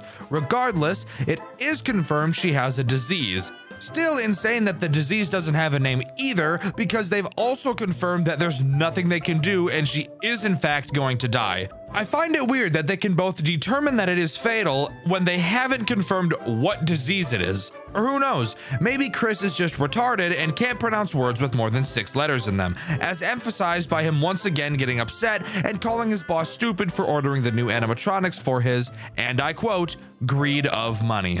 That bastard. Ordering them pieces of junk just for his greed of money? Moving on to night 3, we're told nothing important by Chris and are introduced to 2 new characters, Grimace and Ronald McDickhead. Let's talk about Grimace first, because Grimace would never hurt a fly. On purpose. Grimace works kind of like a foxy, having multiple stages before attacking you, except I actually just lied because he only has 1 phase before attacking you. When you see him move from his original position, all you need to do is press a button on your camera to make him go back. Are you starting to notice a pattern for this game's mechanics? That's fine. Maybe the main fucking mascot for McDonald's will be better. What does Ronald do? Well, he'll walk around the building, aimlessly probably, attempting to find your office. When he gets there, he'll make a sound cue and stand here. I can see this getting really... Who the fuck is that? What is Ronald McDonald? Oh my fucking ears! Oh my fucking ears! For fuck's sake! What the fuck was that? I think this is like a window to the dining area. Maybe. Again, I have no idea where we are in the building. When he is there... You wanna take a little guess what you have to do to stop him from turning into the gobble monster, lathering your nuts in honey and having a feast? Yeah, that's exactly right. You have to use the exact same call button that you use for Mac, except this time it makes no fucking sense because why the hell would that affect Ronald Donald? That's it. I'm not kidding. We're already at the point where we'll just talk about the next cutscene. For fuck's sake, people actually enjoy this game, and not just because of nostalgia. Whatever. In the night 3 cutscene, Chris goes into his boss's office, tells him that his daughter dying is somehow his fault, and then literally fucking stabs him to death. Slow way the fuck down. Really? That's your reaction to that? Sure, you didn't get the raise, but guess what? Clearly you were able to get her to the hospital because you found out it was fatal. But guess what, dumbass? No amount of money would have made it not fatal. And if it could have made it not fatal, then that just means you waited too long to get to the hospital to get it checked. Now, you might be thinking, oh, he didn't want to go to the hospital because he didn't have the money for it. Usually that would make sense, but I'm gonna say fuck you to that thought process in this situation, because if this guy is willing to kill somebody because his daughter is dying, I don't think anything would have stopped him from going into the hospital to attempt to figure out what's going on with her in a timely manner. This story is such a headache. This story is frustrating, and this story makes my dick hurt. If the plot of this game is trying to make me not like Chris, then I take back my criticism, as it's doing a great job at that. But if it's instead trying to make me side with Chris and understand his way of thinking and say, you know what? Sure, killing someone is bad, but at least you could argue he had a good reason to, then this game is doing an absolutely horrendous job at doing so. Night 4 time. What does Night 4 introduce? Well, first, I want to take a brief moment to talk about the phone call and about how little sense this story makes. So, the phone guy is very clearly Chris. You can tell by the ear-grating Australian accent. So, I can't figure out the order of events that take place in this game. As we're playing through the nights, it's clear that the animatronics that were being brought have already arrived. The same animatronics that caused Chris's boss to not give him a raise. Cool. We're told in this phone call that the restaurant still has yet to open, which, by the way, raises a whole different ordeal of questions, like why the fuck are we even here? But whatever, let's forget about that for a moment. Throughout this phone call, it's very clear that Chris is bothered by the fact that the animatronics are moving from their positions at night, and he yells at us to move them back before we leave work. He says that we can't afford to have these animatronics break before the building is open to the public. So pause. Why the fuck does Chris care? Maybe I'm not even asking this question in the right way. So here, let's just pause and let's go over everything we know real quick and pretend that it all makes sense. Chris asks for a raise, gets denied. His daughter is told she's going to die and there's nothing they can do about it. Chris then kills his boss. This is what we know so far from the post-night cutscenes. We also know that Chris thinks the robots are stupid and have a part to play in his kid dying. So then tell me, why the fuck does he care so much about the state of these animatronics when in his mind they have a large part in why his daughter is either dead or dying? This is the big problem for me with this series. When I stop to think about why what's happening is happening, it just doesn't make any goddamn sense. And get this, when we start talking about the second game, it's going to make even less sense. No, I'm not joking. We'll talk about the second game in a bit, but this fact is just making me think that the dev wrote the story as he went. But okay, let's stop talking about the phone call now and move on to the threats this night introduces. Birdie and Mayor McCheese. Let's start with Mayor McCheese because it's literally just Mac tonight with a Fortnite skin on. Literally, he does the same thing. Can enter your office and show up at your drive-thru, is both dealt with in the same ways. Worthless character. With that out of the way, we can talk about the much more interesting character, which for a female bird character in a FNAF game, I surprisingly have no sexual tendencies towards it, because this bird is butt ugly. Birdie is the only other character that interacts with your vent, except unlike Big Boy, she doesn't actually enter it, probably because she's the size of Jupiter. All she likes to do is break your shit, so she must have gotten divorced, am I right, fellas? Anyways, her goal is to break your vent heater. A sound cue will play when she does so, and when she does, all you have to do is use your maintenance panel to fix it. And hey, while we're here talking about the maintenance panel, let's talk about how jank it is, and how it adds literally no challenge to this game whatsoever. The maintenance panel in Five Nights at Freddy's 3 adds a challenge because when something is being repaired, you can't use it, leading to a lot of bullshit timings that artificially make the game more difficult than it technically is. Mac Tonight's aimed to do the same thing, except they forgot the part where fixing something makes it temporarily unusable. While yes, the fixing beeps take a long time to finish, the moment you click the repair button, the problem is solved. So you can go to fix the heater, press the button, and immediately after use the heater to blow away the hungry bitch boy. Isn't that just awesome? The answer is yes, because without this gameplay flaw, this game would probably be impossible. Moving on to the Night 4 post-night cutscene, we hear Chris driving in his car. And it's during this scene my mind was fucking blown, because this story somehow begins to make even less sense. It's here where we learn that up until now, Chris hasn't even been a manager. He was just an employee, and the guy he killed was the manager. Before I continue talking about this, we need to pause and immediately go over another massive flaw in this game's story logic. So, in case you didn't know, managers aren't the ones who give you a fucking raise, you moron! There is There's quite literally nothing he could have done for you. It's not his decision to make. The way raises typically work is the manager will recommend an employee for a raise. It's then either up to HR, a committee, the owner, or even higher management to decide whether or not to give the raise. This fucking retard killed a guy for no fucking reason whatsoever. And the craziest part, now he's taking his place. And that's why we hear him on the phone calls. He's the fucking manager now. Want to hear some even more mindfuck? He states on the phone call that he's going over to the facility where the animatronics are being stored to go destroy them. If he's destroying them, why the fuck does he care about them so much in the phone call we receive on night 4? What the actual fuck is going on in this goddamn story? It makes no fucking sense. And guess what? It's still going to make even less sense once we start talking about the second game. So strap in, guys, because if you haven't gone brain dead yet, then you're going to later.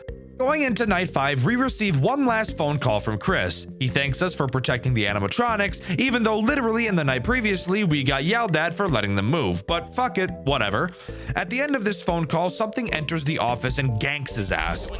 You should wait. What are you doing? Oh shit. Get away from me, you piece of... Oh shit. Not totally sure what it is, we're left to finish off the night, which, as I'm sure you could have guessed, adds nothing new, so we can move right on to the post-night cutscene. So, I need you guys to take a deep breath before we dive into this cutscene, because you're going to need to use your head a lot, and honestly, it may implode from stupidity. During this scene, we hear the voice of Chris's manager, so we know that this has to take place before he was killed. He mentions that the animatronics have been very damaged in the facility they were being held in. We know from the last call that Chris was going to destroy them, which is why he was driving. So we know that scene takes place before this one. However, that also means that during that scene, Chris's boss was still alive, which means he went to destroy the animatronics to piss his manager off and then killed him.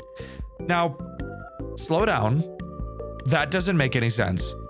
Why would he do something like that if his final plan was to kill him? That wouldn't make any sense. He wouldn't get the chance to be angry about it because he'd be dead right after.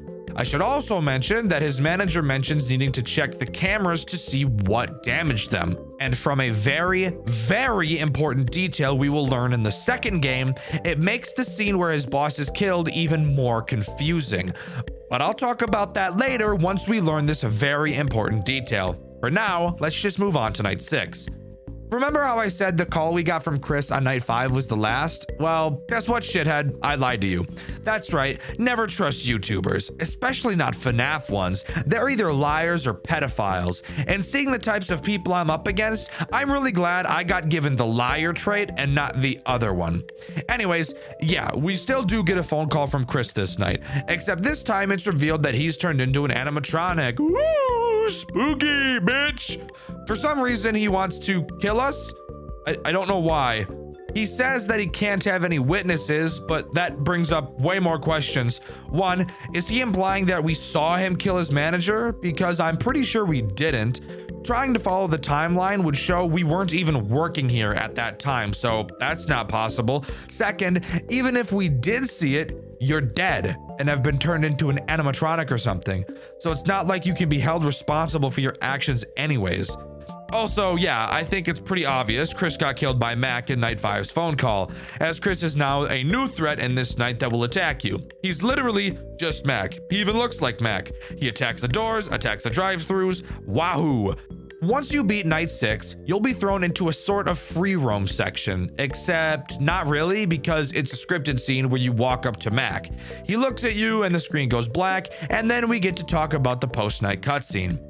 This one takes place at who the fuck knows when. Chris is talking to his boss about getting a job watching over the warehouse where the animatronics are stored, the same place he later goes to destroy them. Okay, so we know this takes place before that, but can we pinpoint exactly when this takes place? The answer to that question is yes, and to answer it, we have to take a look at the second game. But before we hop over to that game, I have one more question to ask. What the fuck was the point of the character we played as during the night segments? We quite literally served no purpose. Apparently we were witnesses, but we never actually witnessed anything. At first I thought, maybe Chris is destroying the animatronics and then pretending in the phone calls to us it's something else doing it. But that wouldn't make sense because 1, we're not in the facility where they're stored, we're in the McDonald's, and 2, Chris killed his manager after he destroyed the robots. And we know that during the night sections his manager is already dead because Chris is the manager at that point. So what the fuck did we even do except just work at fucking McDonald's?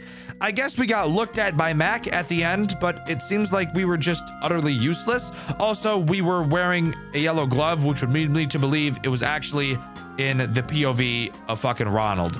I don't know what the hell's happening right now. But whatever, let's forget about this mess and just hope that Mac Tonight's 2 is better than this one. Spoiler alert, it's a lot worse. Get a refill on snacks and drinks. Let's dive deeper down the shithole. When it comes to Five Nights at Mac Tonight's 2, not only is it worse gameplay-wise, it's also worse story-wise, somehow. Let's start by getting one huge detail I noticed out of the way. On the title screen, you can see a list of credits, and if you look close enough, you can see that one of the people who helped work on this game was, Ivan G, aka the creator of my least favorite FNAF fan game series of all time, Jolly. If you'd like to hear me rant all about that game, you can do so after you finish this video, as I have an entire hour-long review of that game up on this channel. Also, I haven't done this at all in this video, so go subscribe to Dxtr Black, Dxtr Blue, Dxtr Gray, join the Discord server, and go check out the merch store as well. All links in the description. In Mac Tonight's 2, we play as Chris, which would reveal that this game takes place both before the events of the first game and before Chris killed his manager. Loading into the first night, the phone call doesn't tell us a whole lot, basically what we already know. Chris took up the job to watch the warehouse where the animatronics are stored, but of course, we know he's just there to destroy them. Let's talk about our tools. This time around, we have 2 sets of cameras, one normal set and another set specifically for the vents. The only threat active on night 1 is Mac, who will walk through your cameras to try to get to your office. This time around, there are 2 entrances, that being 2 doors. Why? Because fuck you. What I really want to focus on was the biggest dick move I've ever seen a game pull before. Let's take a moment to tunnel vision on the only 2 cameras that matter in this game, Camera 2 and Camera 4. Both cameras are the cameras right next to your office doors, and through each you can remotely turn on a safety lock to keep the robots out. Each door has its own power supply. The problem? These power supplies drain fast as fuck. So much so that I was noticing on earlier nights that when Mac would appear on camera 4, that by the time he'd leave, I'd be left with a big chunk of power missing, which led me to believe that the remainder of the nights would be very difficult because no shit, he would be attacking more frequently. Something even cooler? Where does Mac go after camera 4? Camera 2. What's in camera 2? Another fucking entrance to the office. Holy shit, we have to waste even more power. Now pause. If you're familiar with this game, I can already tell you're going to the comments to explain to me how badly I'm not understanding how this mechanic works. And shut up. I know that's not exactly how it works. I like to explain based on my experience, and this is how it went. Turns out, this camera state is not Mac about to open the camera 4 door. He actually has 2 different phases on this camera, attack and no attack. When he's standing like this, away from the door, then you know he's just traveling to camera 2 to attack. He will look like this when it's actually him attacking camera 4's door. So what's the problem?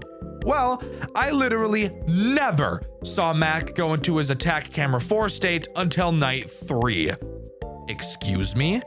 I don't think that it's my fault for not noticing earlier when my RNG with movements is that dog shit, holy fuck. But whatever. After learning that, I had no problems with Mac, and we're free to move on to the post-night 1 cutscene. Psych! Guess what? There aren't any. We're just jumping right into night 2. Night 2 drops a fucking bombshell on me and blows up all hope of understanding the lore of this game.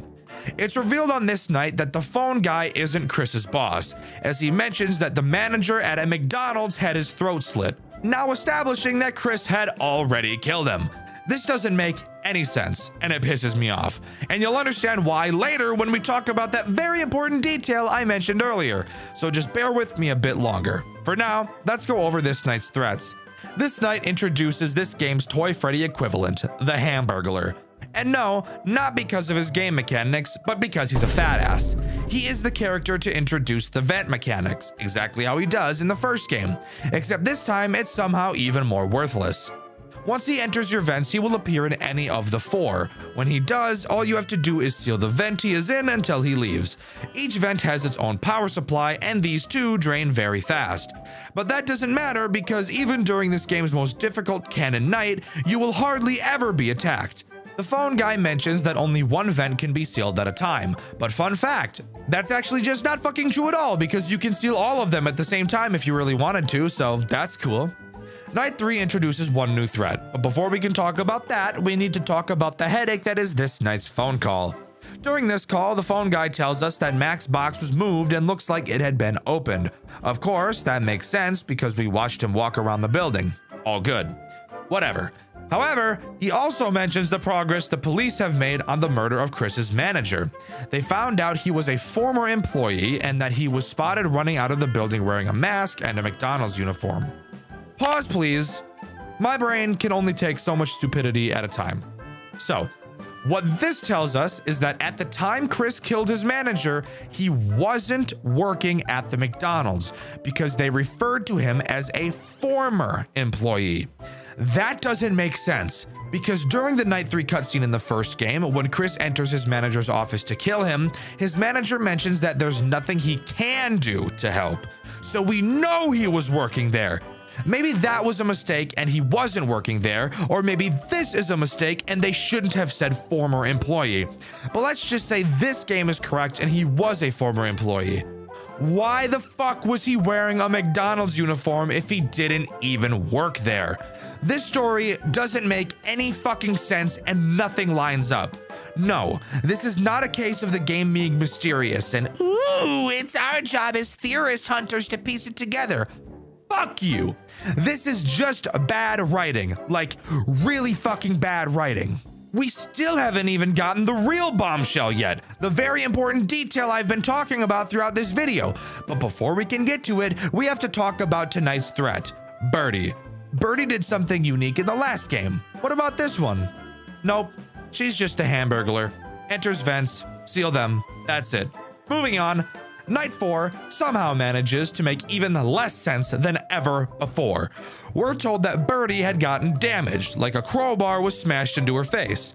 Okay, so we know that at this point, Chris had already begun breaking the animatronics. Cool. Now, here's the stupid part. We're told that the police are obviously still investigating the murder.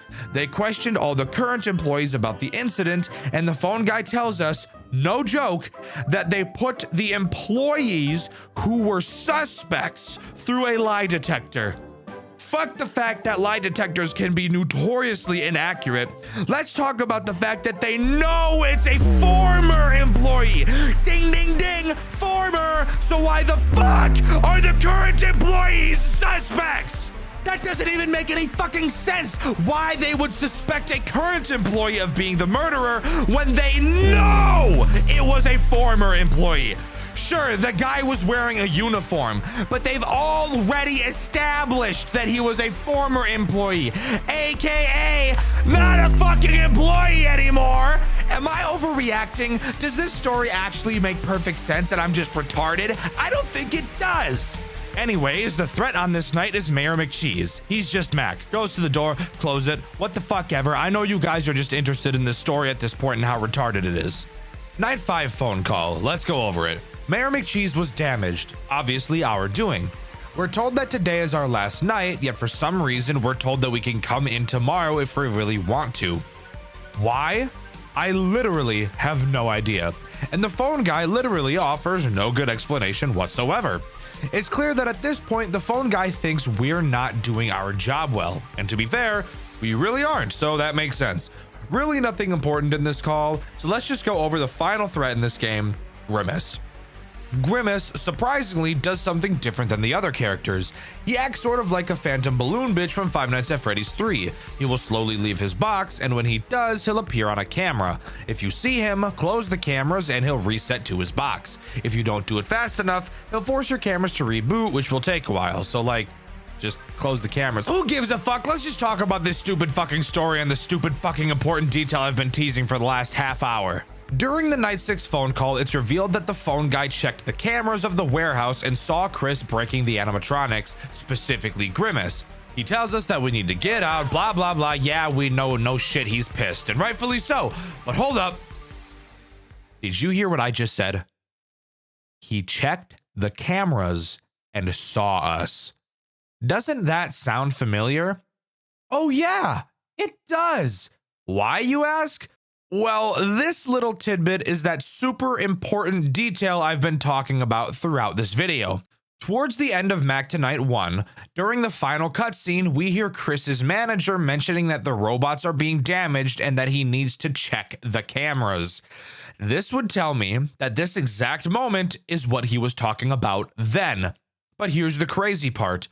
All of that would add up perfectly fine if it wasn't confirmed that the phone guy in the second game wasn't the fucking manager, because he said the manager was already dead. So who the fuck is this guy? And why did the manager say he needed to check the cameras of the warehouse at the end of the first game? This story literally makes no fucking sense whatsoever. There was no thought put into it. I can't piece any of it together because each piece of the fucking puzzle is from a different goddamn box. What the fuck do you expect from me, game? I finally get confident enough to talk about the stories of the games I play in my videos, and then I'm hit with this fucking bullshit.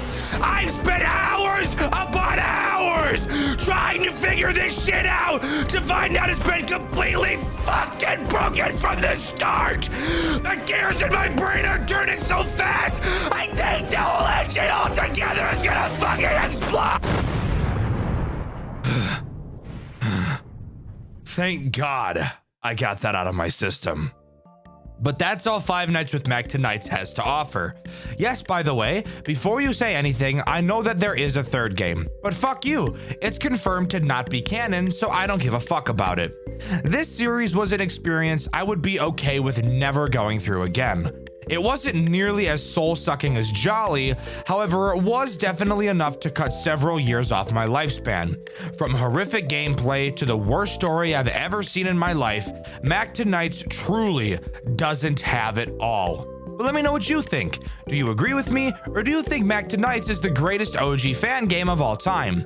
Let me know in the comments below. In my Banshee video, I asked you guys what made you get into Five Nights at Freddy's, and my favorite answer was every comment mentioning Markiplier, because that was about 95% of the answers to that question. I should have really assumed that. Hype in the Five Nights at Freddy's community, something that is one of my favorite parts of the entire fandom. Seeing people get excited for new titles is always exciting, and a large majority of the time, the games they're excited for turn out to be amazing. Currently, I know I'm waiting for Soulless Look to come out. That one looks awesome. But of course, with all hype comes games that get overhyped and can never live up to the expectations. And sometimes an even weirder phenomenon happens. We get people hyping up a game that's already released, only for the game to be pretty lackluster overall. This is the central theme of the game we'll be talking about in today's video. That game being Bondi's Barnyard Safety Violation, a game I've been recommended more than even games like Left to Rot and Banshee, even though the actual game itself is probably one of the most boring games I've ever played. So join me today as we dive into the weird world of this game and see if we can figure out why so many people say it's as great as it is.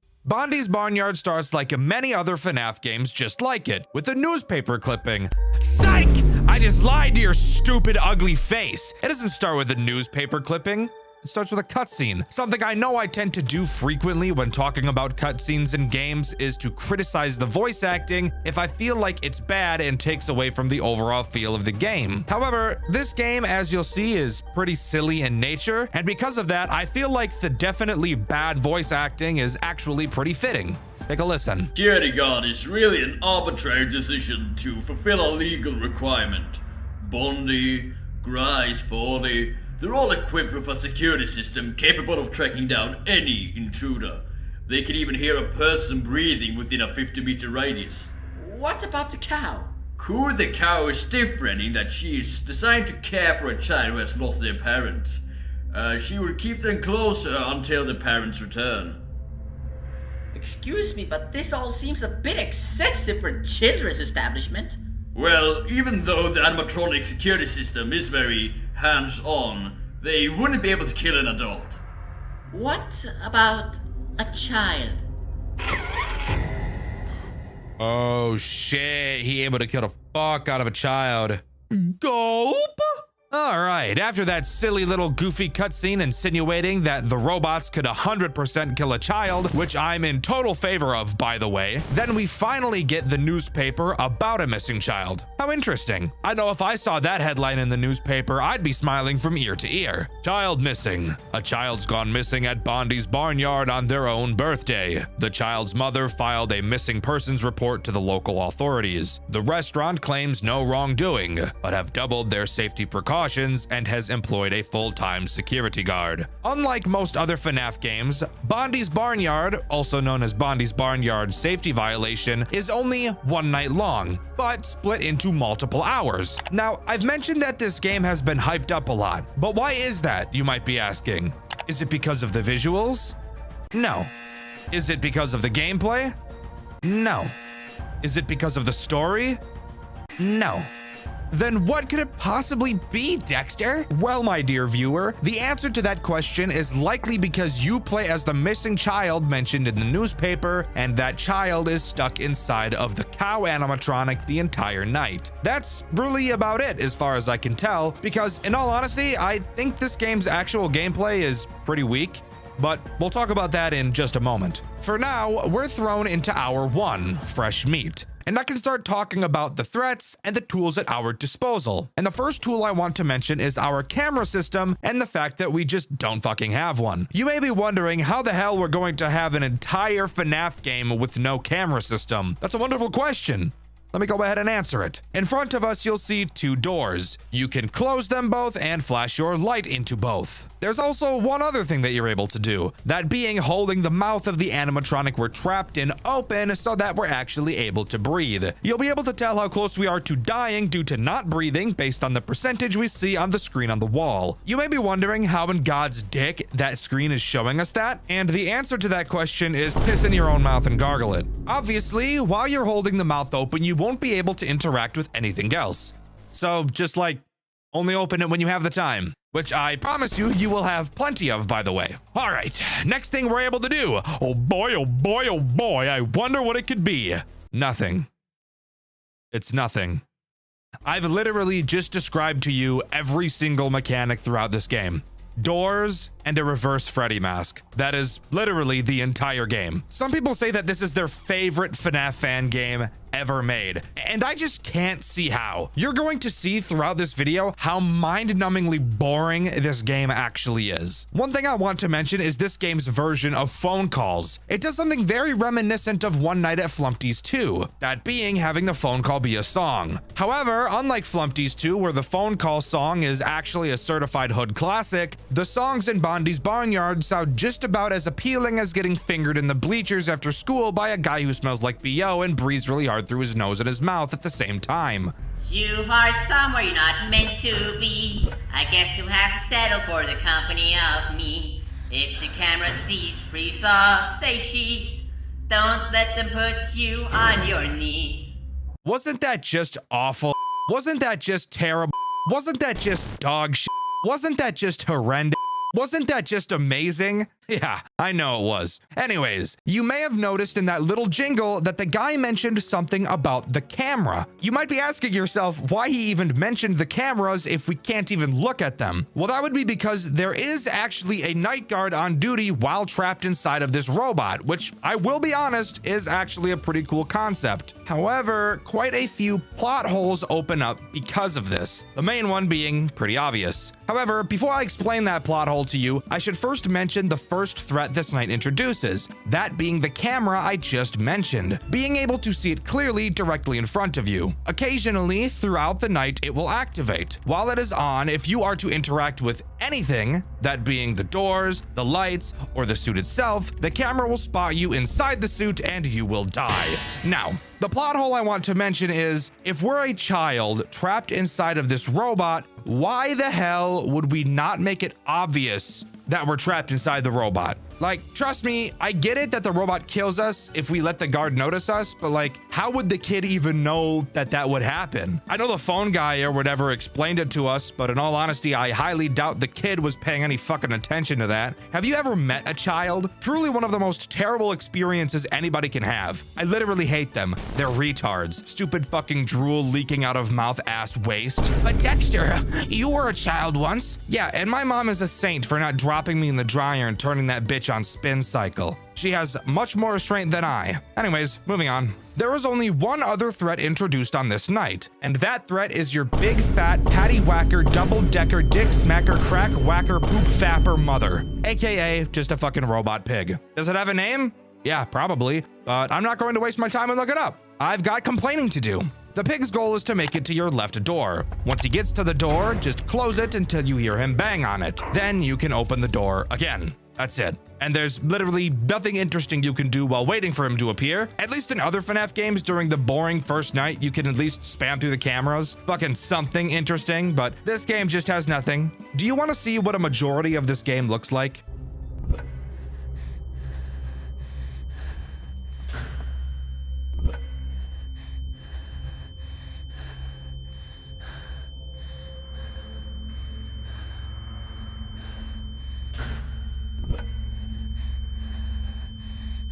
Doesn't that just look so fucking fun? Makes me want to slap my mama like the DoorDash driver does to my fucking McDonald's order like a little slut. So I'm waiting on my McDonald's to get DoorDash to me, and I see the DoorDasher do this crazy shit.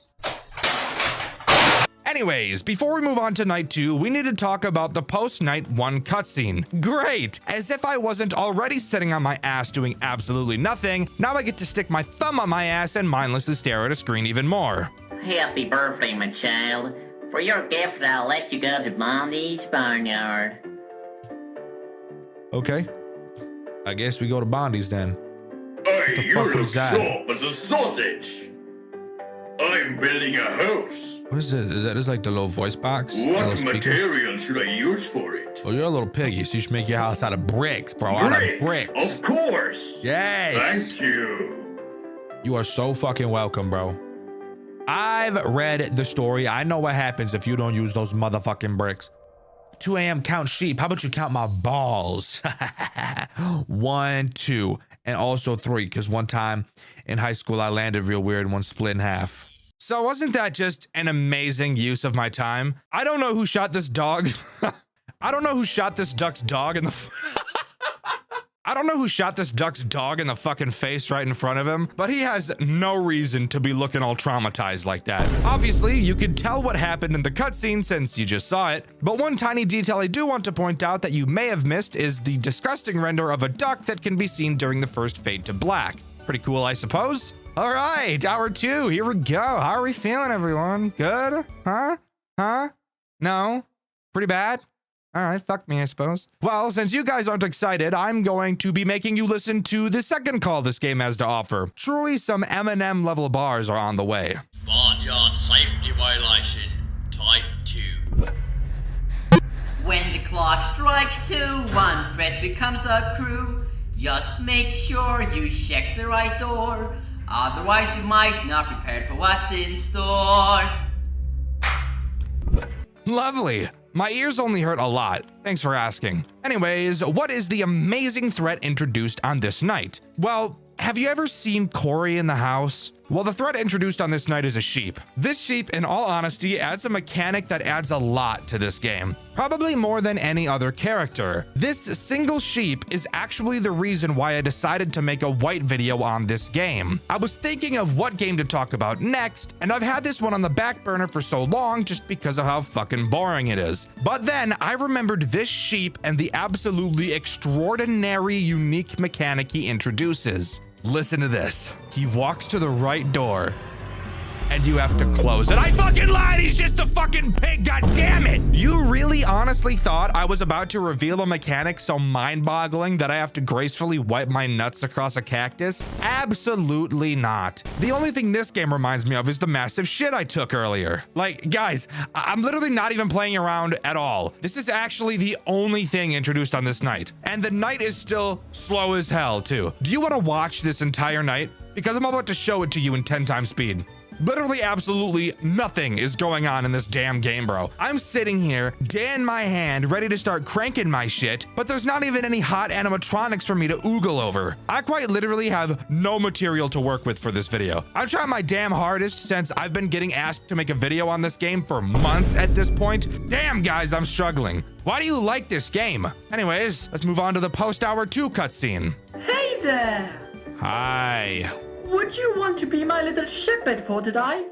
No, you are British. You are British and bad. Could you count all of these sheep? One, motherfucker. That's right. Oh, There's fuck yeah. one sheep. Goddamn Thank right you it's so, right. so You much. goddamn Have right a I'm right, continued bitch. Happy birthday. That fucking happy birthday. Don't happy birthday me, bitch. Who the fuck you think you talking to? Like, actually, what the hell is even that, bro? We got asked to count sheep, then motherfucker puts one sheep on the screen. It's like the devs of this game really wanted to put something interesting after each hour, but once they got around to actually doing it, they realized how much of a pain in the ass that would actually be, so they just shit on a plate and fed it to us. Anyways, on to hour 3. Hopefully something interesting is actually introduced this time around. By the way, I'm just now realizing that I've never actually explained where the hell we are in the building. We're of course in a cow animatronic, like I've already said. So your stepmom, since your mom is the pig. So obviously that means we're in the ice cream room or whatever. What is the ice cream room? I have no idea. Here's the phone call, dick lips. When the clock turns 3, there might just be another friend whose skull is your end. A door won't put up a proper fight. To fend this guy off, you must use the light. All right, well, if it wasn't obvious from that phone call what the threat introduced on this night is going to do, strap in, because it's gonna take a long time for me to explain it to you. Everybody ready? Yeah? Yeah? Got a snack? A little bit of a drink, some meat in hand. What? Pause. All right, cool. Once this old fucking geezer with a name I don't know appears at your door, just hold the light on him and he'll go away. That's it. That's all you have to do. Third character introduced, and still the only mechanic is basically doing nothing. I'm actually so serious when I ask the question of who the hell could possibly like this game. It's literally one of the most boring FNAF games I've ever played. And if you keep up with my second channel, Dxtr Black, then you'd know I play quite a lot of terrible stinkers over there. Yet for some reason, people won't stop telling me how awesome this game is. It's not awesome at all. I'm fucking hating talking about this. Yet I'm having fun complaining about it at the same time. So I really have to ask myself the question if it actually bothers me that much. I'm convinced this game had to be the first game the dev ever made because it just reeks of rookie, stinks of a my first project. And don't get me wrong, there's nothing wrong with your first project as a game dev not being the most amazing and polished thing you've ever seen. But I really want to be clear here, okay? My frustration isn't with the game itself, but more so with the incredible amount of people that have been wanting to hear me talk about it. Like, are you having fun hearing shit about this game? Like, honestly answer that question. Really think about it. Are you really having a good time watching this video? Or are you just having fun hearing me read a bunch of random slop I wrote down to pad out the runtime so that this video isn't literally 4 minutes long because this game has nothing to work off of? I'm actually just noticing as I'm writing this that I've actually forgotten to mention a character that's been introduced. I forgot which night he actually is introduced on, but something is telling me you guys really don't care about the specifics since I'm willing to bet a good majority of you are sleeping right now. Actually, you want to test that theory? Let's take a look. Ah! Morning, sunshine. Anyways, the next threat introduced is that goofy little duck guy that we see in the post-night cutscenes. Unironically, this guy is actually somewhat interesting. That is, for this game standards, not FNAF standards in general. He sort of acts like the Foxy of this game, mainly just because he has a charge mechanic, not because he really plays like Foxy. Again, remember, no cameras here.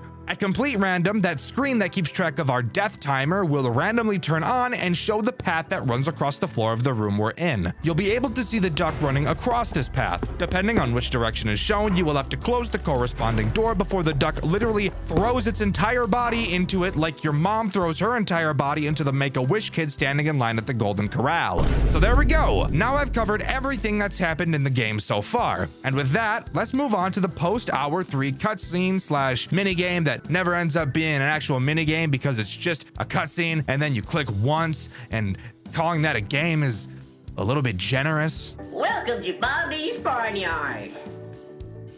I got something here just for you. Blow out whenever you're ready. Whoa, whoa, whoa. Oh, we blew him out. Look. Oh shit, oh, he's dead.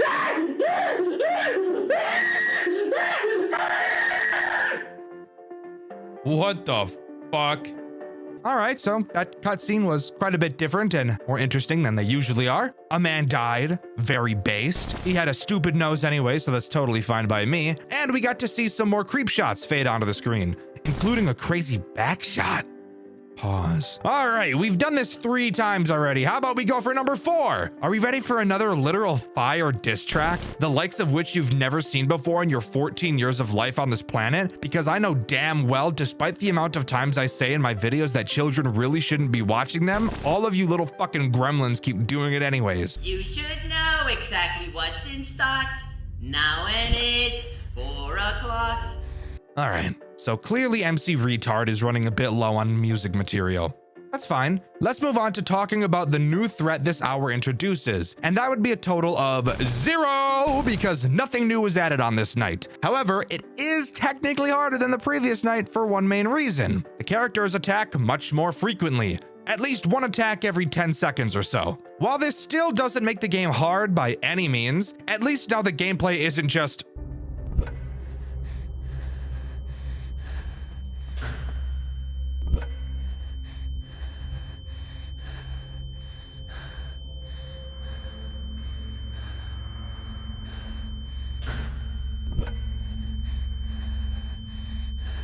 So yeah, get ready to be attacked by Freddy Krueger once every 10 seconds for like 7 minutes. I'm sure you'll be able to handle it just fine. We've handled worse on this channel, right?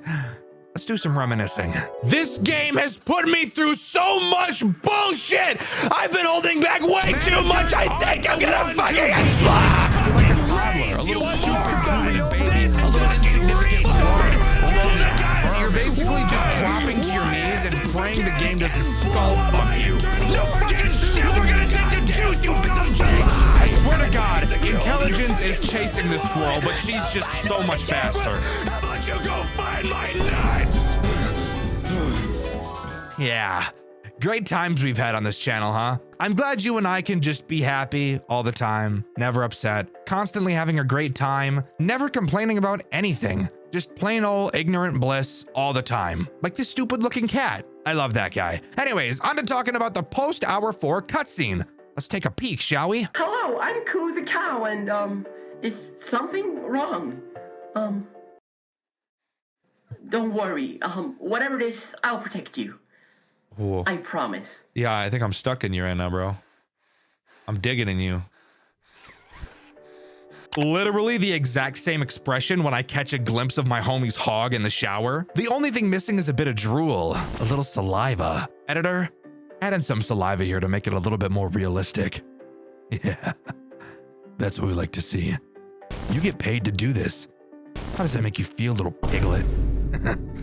Anyways, on to hour 5. Hour 5 acts as this game's boss fight night, introducing a character that does exactly what you'd expect, taking the roles of every character we've seen so far and just being so unrealistically fast that it completely breaks the immersion of the entire game. His name is, I fucking lied to you, dumbass. Nothing new was actually introduced on this night and all of the characters are just faster. To give credit where credit is due, this night actually is a tad bit challenging, but that doesn't change the fact that the gameplay loop of this game is hands down probably the most boring shit I've ever played in my entire life. I played it over on my second channel, Dxtr Black, over 6 months ago, so I literally don't even everyone remember what I was doing during a lot of the sections of this game where nothing is happening, which, by the way, if you needed a reminder, is a majority of the game. After completing night 5, we get one more news clipping. It reads, "Missing child has been found deceased inside restaurant. It went lost. The child had somehow climbed inside a robotic mascot, where it later suffocated to death early in the morning. Police are investigating the night guard that somehow didn't realize that child was in the building, slowly dying the entire night."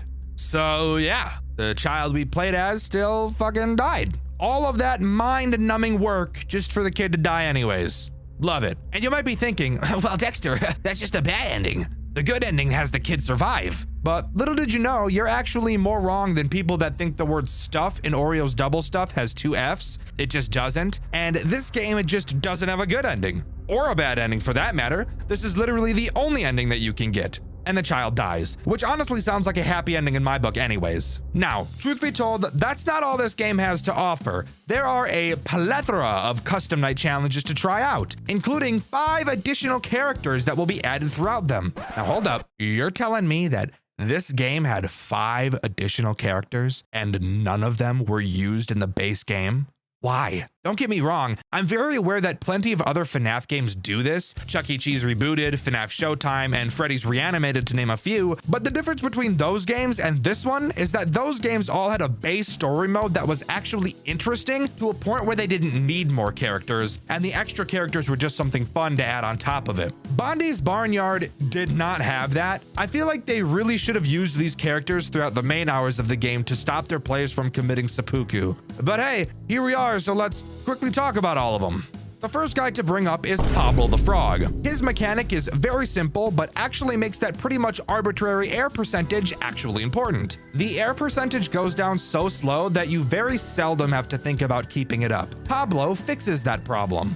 Occasionally, Pablo will play a little jingle. Shortly after, his face will appear, and if your air isn't at least 75%, he's gonna start bouncing your butt like a basketball. And I really don't think you want that. The next character to talk about is Tori the Bull, and it's with this character where we begin to notice that the devs were really pulling anything out of their asses while designing these extra characters. Tori will have 2 red flags on both sides of your screen that are raised. If they ever fall, you will have to click them to make them go back up.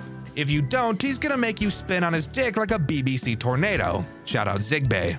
Up next, we've got Grizzly, or as the wiki calls him, Bjorn, but the wiki also calls him Grizzly, so I don't know what his name is. I'm not even gonna waste time, bro. He's just a close the door character, except he can attack both doors. Incredibly lackluster and boring. Next, this is Mother. Say hi. Anyways, she's somewhat interesting, just kind of annoying. She's another door character, except you will have to close the opposite door she appears at because she's blind, and that will confuse the door that's closed for being the door she's at.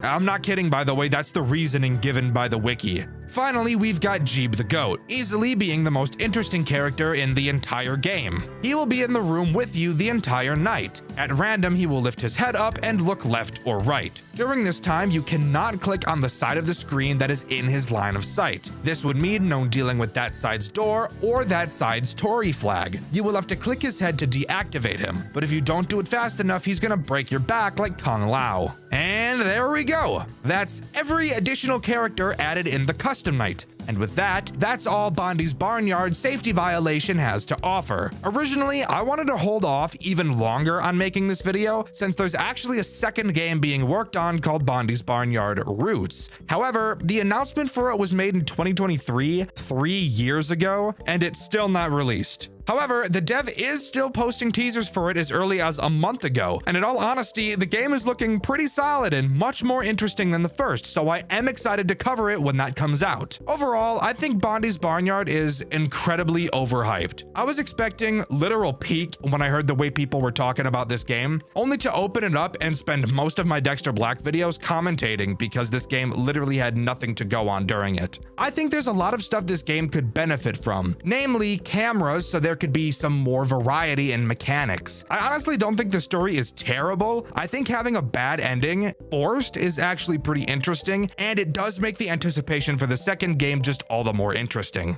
But let me know what you think. Do you agree with me, or do you think Bondi's Barnyard is actually the best FNAF fan game to ever grace the community? Let me know in the comments below. In my 5 Nights at Fangs video, I asked you guys what you thought the most infuriating FNAF game was and why, and my favorite answer was this one by Mason Burns. They said Sister Location, and I completely agree, but not for the same reason they said. I just fucking hate that game, and it's dog shit. But that's really a topic for another video. Subscribe to the channel, I'd appreciate it a lot. Thank you to these 3 talented artists for your fan art. You can submit yours in the Discord, link in the description. Thank you to all of my super fan channel members, you guys queef riz. Go to dxtrshop.com to get yourself some fantastic Skags merch. I've been Dexter, and I'll see you guys in the next video. See ya!